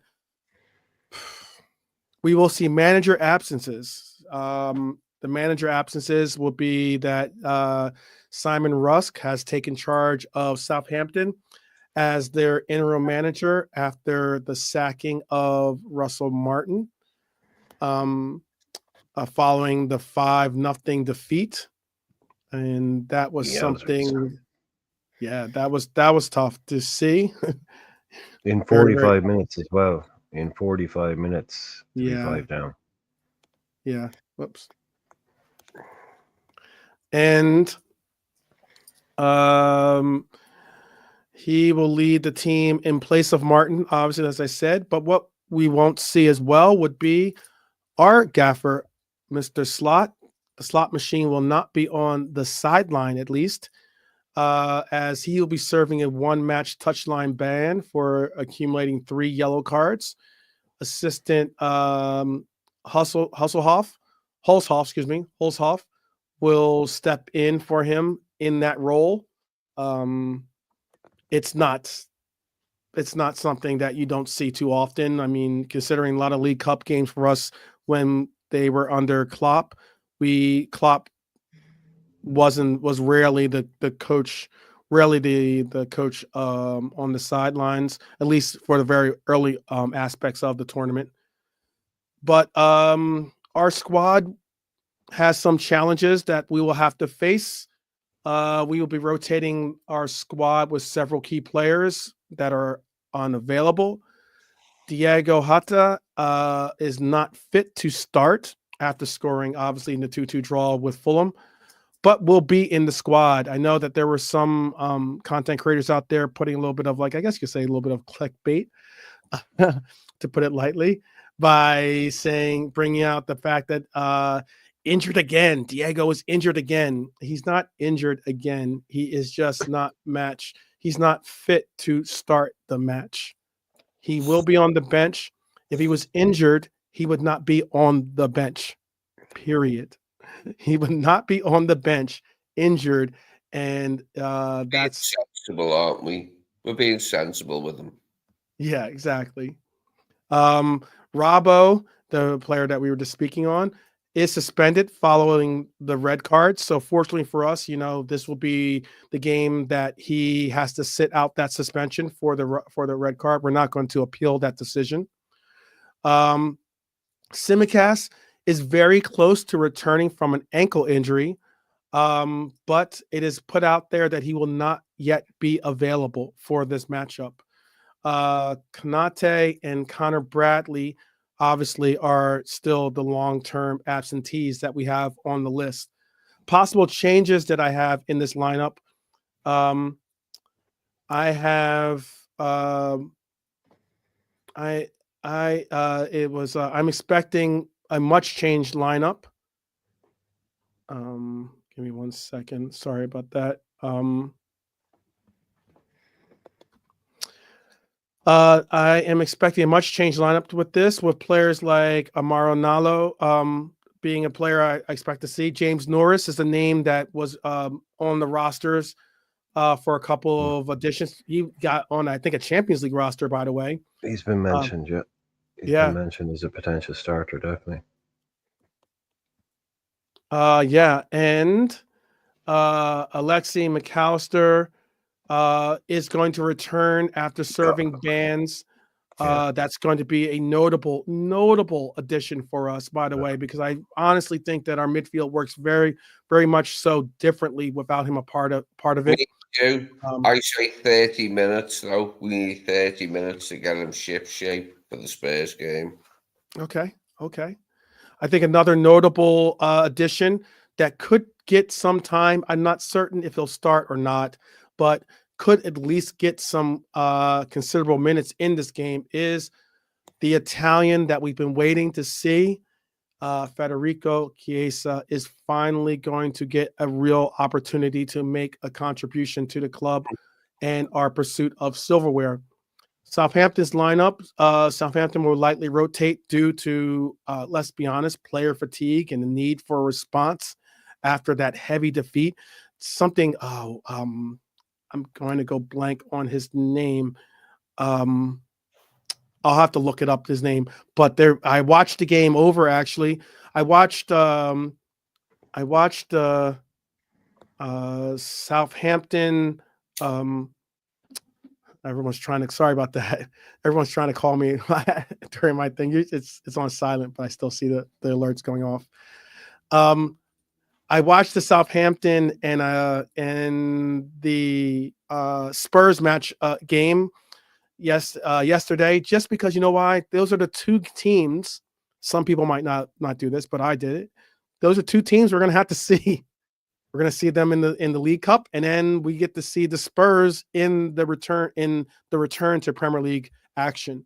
So I watched that game just to get a sense of what Spurs and Southampton are really working with. Ramsdale could make his go on Chelsea in this year's final, because Chelsea Cup finals are usually a bit shit. Last one was great.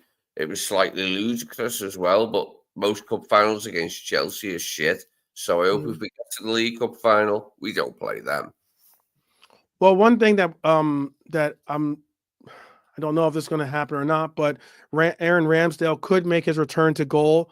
That's a team that was utilizing their fourth choice keeper. In the recent game, they're using their third choice keeper, but Aaron Ramsdale could be returning into goal. Jack Stevens will miss out due to suspension. But why I was bringing up the game was because after getting scored on, they subbed out, I remember, a player in that game in the first 15 minutes. They subbed out a player in first 15 minutes to make changes to that lineup.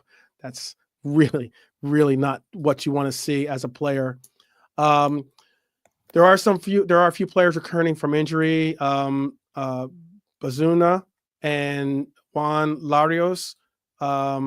As Rusk has hinted that some squad players may get rare starts in this game, and that's something notable. Liverpool goals and records to keep an eye on. We're just talking about milestones, so I'll give you some of those real quick. Our beloved Reds have a target. A win will send them to a record 20th League Cup semifinal. It'll be, if we win this game, it'll be our 20th League Cup semifinal. This will also mark our 26th quarterfinal appearance in the competition, which we have won 10 times. Mohamed Salah is one goal away from joining Billy Little, in joint fourth place on excuse me, on LFC's all-time Liddell in all-time top scorers list, 227. And also, what I want to note is that Cody Hackbo has been in excellent form. I've noted that out there for you many a times. Mr. Cal, I'm looking at you, brother. I'm looking at you. But he has been in excellent form, and he has scored 8 goals in his last 8 League Cup matches. That is 8 goals in 8 League Cup matches. That is some crazy numbers for him. Yeah. Just in case anybody is wondering, that is good. That is good. Yes, that is certainly good. That's what the Officially, yeah. I looked it up. I just checked it. That's good. That's good. Here's a fun fact for you. Everton have never won the League Cup under any of its guises. So in places fucking city-wide, Evertonians will tell you, the League Cup shit. That's only because you've never won it, mate. That's why you say this. Sorry for everything catching strays, but I know everything catching strays on this one, but all good. All good. 1995. Some historical context, along with the historical context is given by Lee. Our previous it's a fun fact unless you're in Everton. Yeah. Our previous encounters, we have won 12 of the last 14 meetings with Southampton. Most recently a 3-2 Premier League victory at St. Mary's, obviously on November 24th. The two teams have met 8 times in the League Cup, including semifinal ties in 1987 and in 2017. We've had certain bit of dominance at St. Mary's, in that we are aiming for our 5th consecutive win at St. Mary's, with our last loss being in the 2017 semi-cup final that I just mentioned earlier, as being one of the 2 ties that we've seen them in the semifinals. Look, Southampton has a big task being asked of after sacking Russell Martin. Some are saying, is this going to be one of them? Is Southampton going to get that quote unquote new manager bounce? The squad is under immense pressure after watching fans leave. Like, it was painful to see.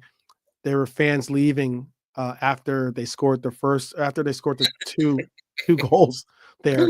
They were leaving the stands, and I was just like, wow, that's got to be rough. Interim boss Rusk must balance making his changes, obviously for a positive response, but I'm certain that he'll be happy to know, and us unhappy to see, the fact that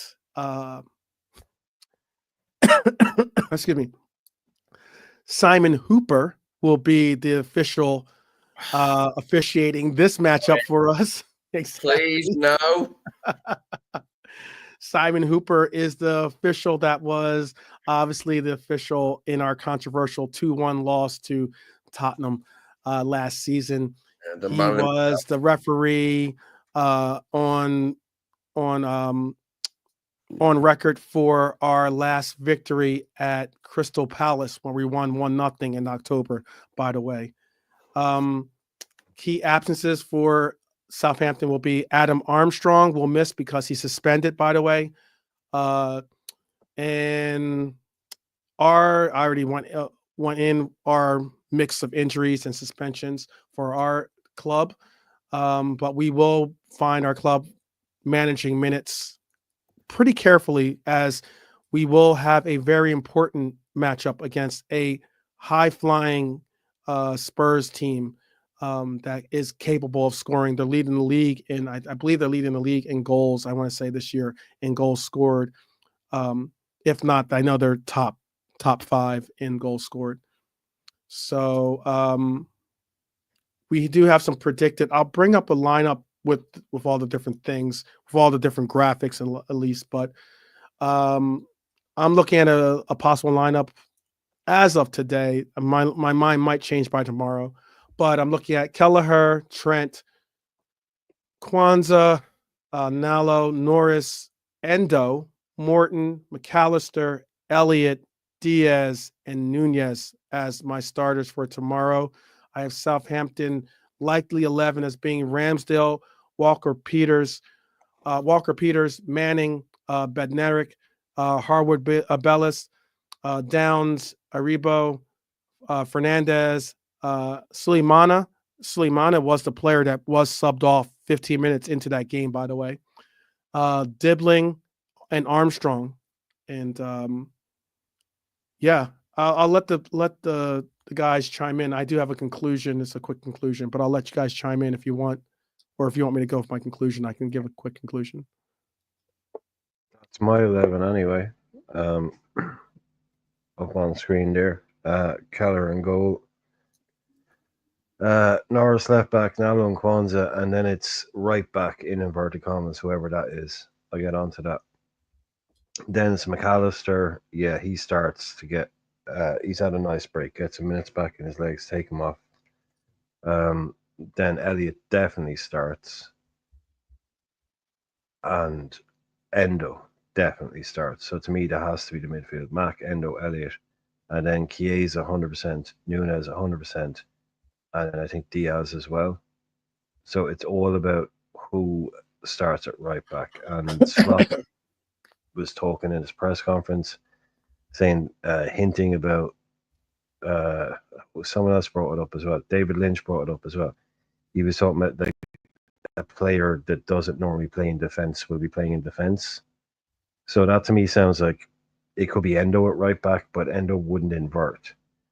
David Lynch thinks it might be Curtis Jones because Curtis Jones can play there and he can invert. But he was going on Klopp kind of saying, yeah, you might see somebody who isn't normally a defender. He did say Kelleher definitely starts. So I think the only thing that's up in the air really, like obviously Norris isn't nailed on or Nalo isn't nailed on. But I think he's got a real big call on who starts at right back. And I think it could be a freaking Sabazlai or so. You know, well, it won't be him, but I think maybe Endo, Jones, something like that. But I think he'll want Endo in the 6. So I think what David Lynch was saying kind of makes sense. It might be someone like Curtis Jones, but because I don't think no way you're playing Trent. No, I don't want to see any VVD. I don't want to see any Gomez. I don't want to see any Trent. I don't want to see any Robbo. Mo Salah. Wrap them up in cotton wool for the Spurs game. For a nanosecond. Yeah, I don't know. I don't even want him to be in the building, man. I want him to be at home getting a nice massage or whatever, doing a little bit of whatever, sauna or something like that. Nice, something like that. Yeah, don't even need him. It's it's a League Cup, but if you put out what I think you can get away with this. If you put a Mac, an Endo, and an Elliott, that's a really good midfield up against this Southampton team. That's a top midfield. Mac, Endo, and Elliott. Then Nunez and Diaz and Chiesa just coming in. That's firepower. That should be more than enough to win that game. So you can jig around with the defense.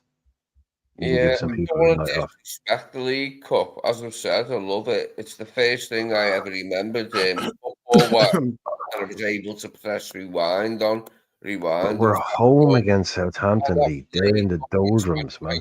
83. we bought a VCR, and I was able to forward and back. So I don't want to disrespect that cup. You know what I mean? It's a cup. And it used to set us up like as But well. that lineup, Lee, my lineup, McAllister, Endo, Elliott, Chiesa, Nunes, Diaz, that's not disrespecting the cup. That'll win us a game at home against this massively depleted Southampton side, who are, just distraught based. They're bottom of the league. That's not like me playing Dans and Leone and people like that's Chiesa, Nunes, Diaz, Alexis McAllister, World Cup winner, Endo, Harvey Elliott. That to me should be more than enough to get that game done. And then I'm using the opportunity to make some changes at the back. Yeah, I think we might be giving their attack more credit than it's worth, mightn't we? I think the players we can. And it's Anfield. It's Anfield under the lights. Yeah.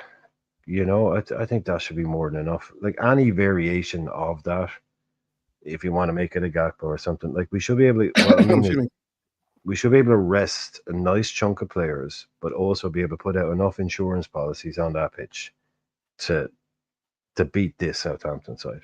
I don't.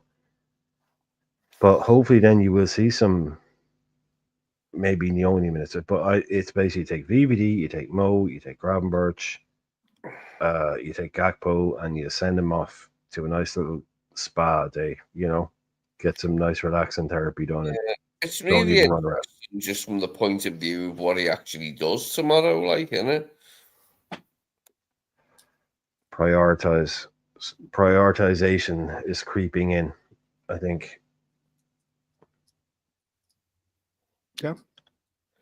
Both teams face significant challenge going into this match. Obviously, we will be aiming, for what I said is a record 20th League Cup semifinal appearance, while Southampton under new management, obviously, will be looking to bounce back from recent struggles. With a mixture of rotations, injuries, suspensions on both sides, this promises to be a very intriguing, let's call it that, quarterfinal encounter at St. Mary's. One that I hope that we can get through. To be honest with you, I hope that we can continue. I've seen people go as far as to say that they would prefer for us to lose so that we can concentrate on the other competitions. I don't understand that mentality. No, you never got that far. You never got that far. I told you before, the first ever Wembley I went to was the League Cup final, Liverpool and Everton in 1984. It was the first all Merseyside Cup final, and it was dog shit. It was a shit game, but I couldn't see anyway. Like I could hardly fucking see because it was that small. But yeah, that was my first. That's the thing, Lee. That's what's wrong with these people, though. That's just like those people are saying, like, I'd rather lose this game so we can concentrate on the league, right? They're so close. They're so close to doing what normal football fans do. That but they just can't shut up, right? They can't stop being idiots. So you can have that opinion, right? That I'd rather lose that and so we can concentrate on the league. But you do that after you lose a game. After you lose, you don't say it before. You don't say it before. Yeah. When exactly. you lose the game, then you bring that comment out. Yeah, that's right. So close. Yeah, you don't say it before the game. You say it after a game when you lose. That's your fallback. That's your classic fallback. You don't say it before the game. I don't differentiate between the league and FA Cup anymore. It's just the same thing to me. Do you know what I mean? There isn't any more glamour to the FA Cup anymore for me. I'm just saying that I'm a spiteful old man now, and we were shit in the FA Cup when I was a kid. But yeah, fuck the FA Cup. The League Cup is where it's at. I'll give you some quotes before we end. We're coming up on the 2-hour mark here. Klopp said, excuse me. I gotta watch myself when I say that.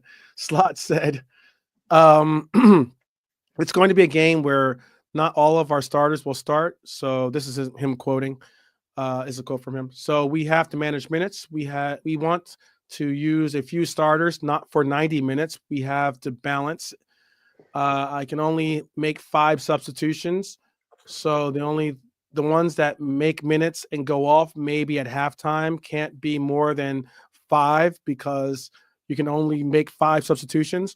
I will point out too, real quick, with this point that he's bringing up, I don't mind obviously players going out there getting a run, getting subbed at a halftime and the likes, but I would be kind of upset if we make 5 substitutions at halftime and then try to go into the second half with no substitutions. I think that's not a wise decision. Not a wise decision if you're not forced to make that kind of a decision. We won't Because we'll be doing again, that, you sure. never know.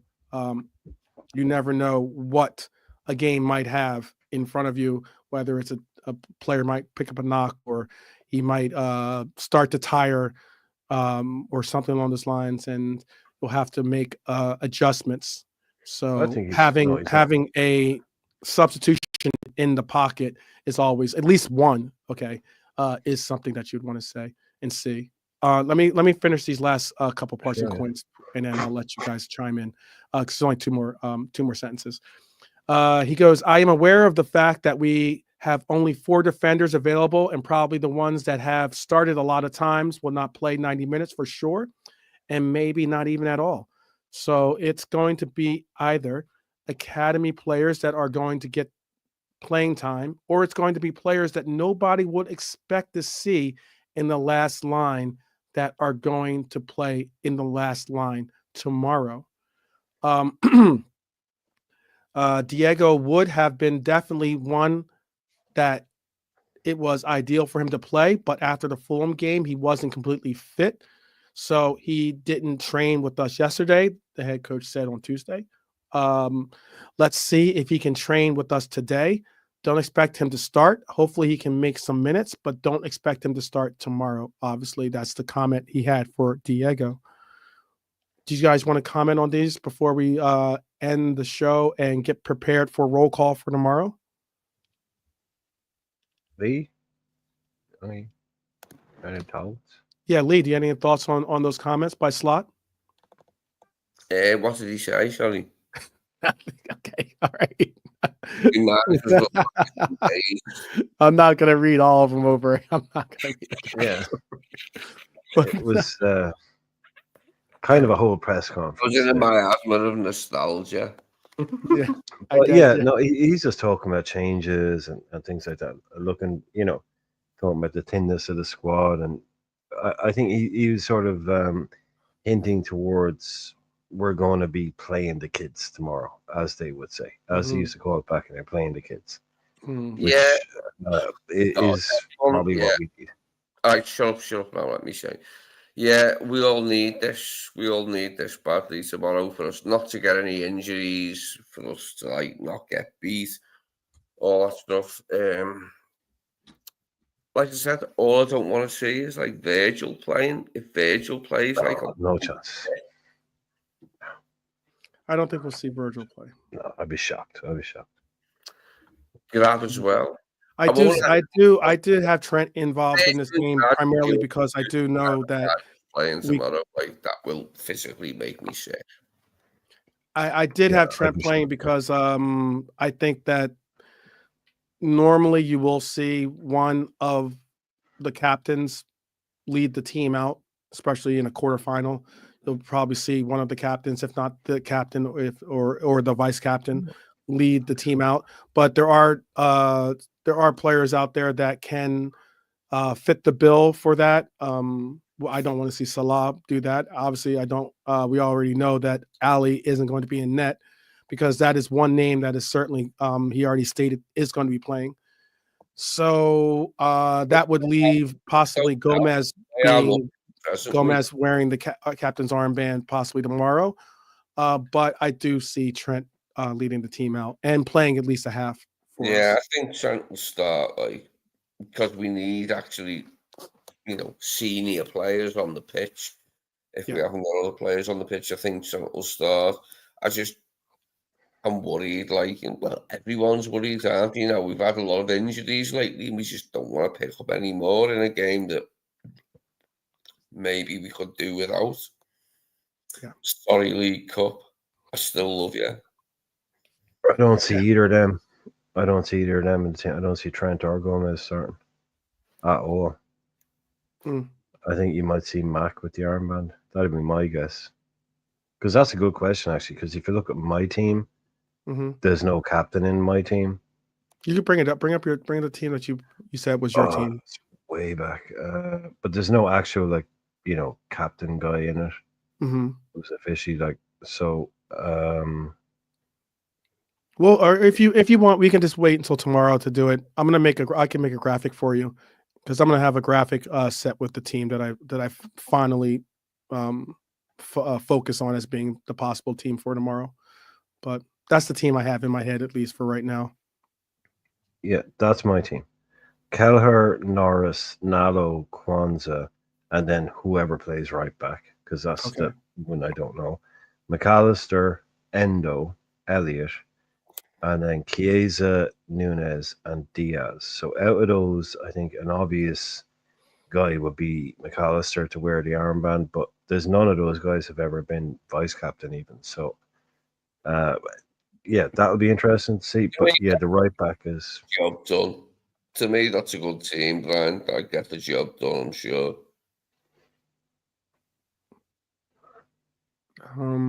Yeah, that team. hide that out. It's also Wait, Brent, keep that up real quick. Let me see what you had. If you don't mind. a game in that regard that we have got 5 subs, if we're That Kuwaiti or whatever. So the right back is that inverted team right commas. there, the person that has the most seniority on that team would probably be Lucho, actually, or Kelleher technically. Kelleher technically, Yeah, but, kind of. I think because he's but captain to Argentina, so I don't know. Yeah, Keller would be a good shout. I don't know who'd be on the list. Basically, no, I'd definitely play Trent, with him being the vice captain and a really senior player. I'd play him. I we've mean, seen it before. I know that we've all said there's been games that we didn't expect to see right. Virgil. We didn't expect to see Trent possibly in some games, whether it was even last year when it was like against in Europa or even in League Cup matches, and yet Trent and Virgil still were one of the selections going out there. That's the reason why I have Trent in it because he's our vice. You lead the team out tomorrow. That would make sense to me anyway. Mm-hmm. Oh, yeah, I've got big money. Honestly, lads, I've got 50 quid that says Virgil don't start, Trent don't start. I think he's going to go big changes at the back. I don't. Trent is our only fit right back. I think he will make change. But honestly, I don't think you're going to see Virgil. I don't think you're going to see Gomez. I don't think you're going to see Trent. I really believe that. I think he's going to go big at the back. Starting, to be honest, Brian. And then you're going to see you're going to see a guy play at right back.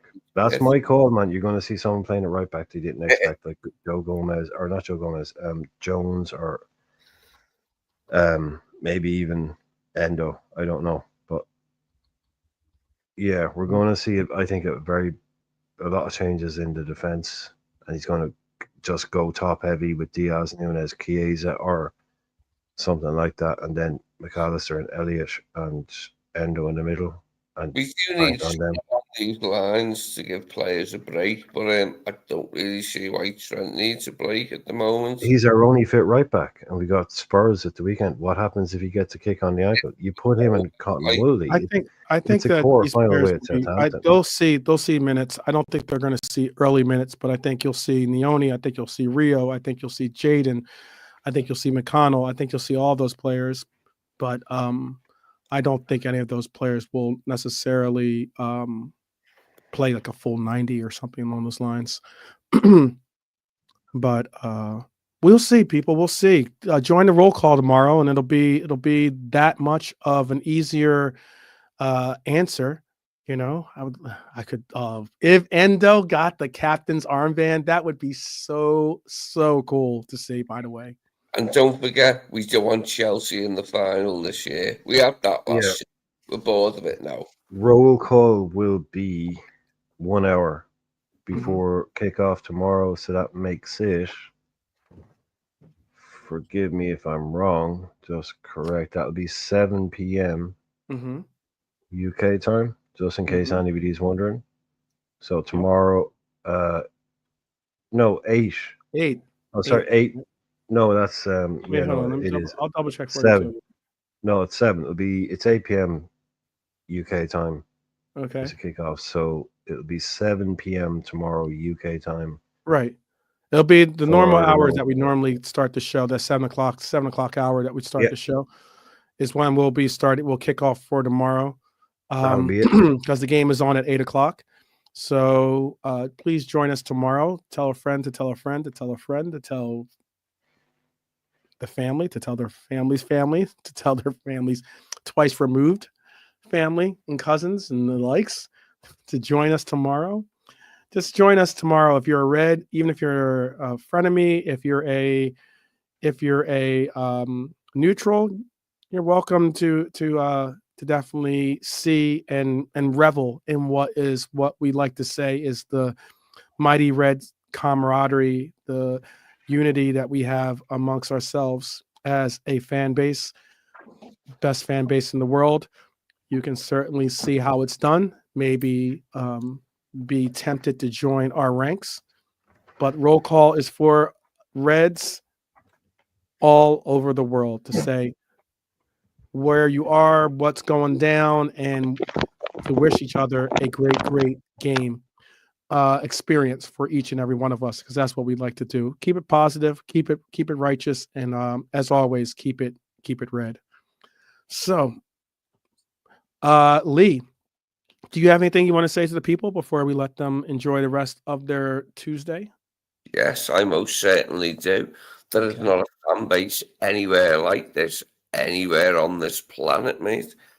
Others may try, but imitate, they fall well short of our standards. This is the best fan base on the fucking planet.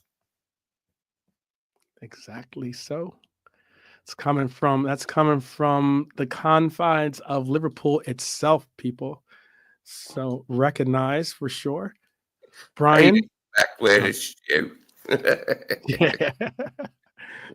Hey, Brian, what do you have to say to the people? Brian is on mute for a quick second.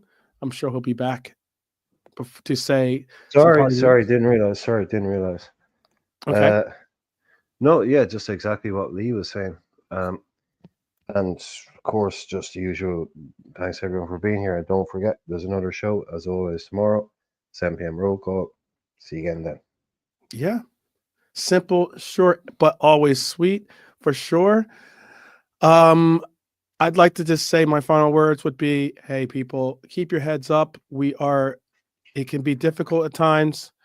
Maybe it's the altitude at being at the top of this mountain, but that's what it is. We're the top of the league when it comes to Premier League. We're at the top of the league when it comes to Champions League. We're embarking on quite possibly a historic run of getting our 20th semifinal berth. So let's just keep it positive. Let's continue to support each other out there. Let's step up and really, really show what I believe is the true measures of what it is to be a Red out there. And that is to be supportive.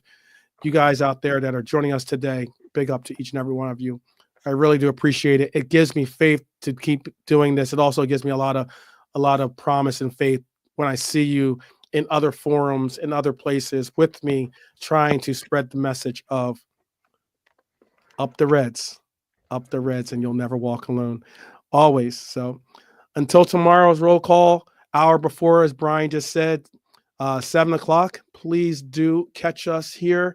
We'll give you an update. We'll give you an update as to what the actual lineups are going to be. We'll have a little team talk, maybe a little, maybe some trivia, maybe or something. You know, we always keep it light and keep it fun, but most of all, just so you can tell us, hey, what's good, and us to say back to you, hey, much love.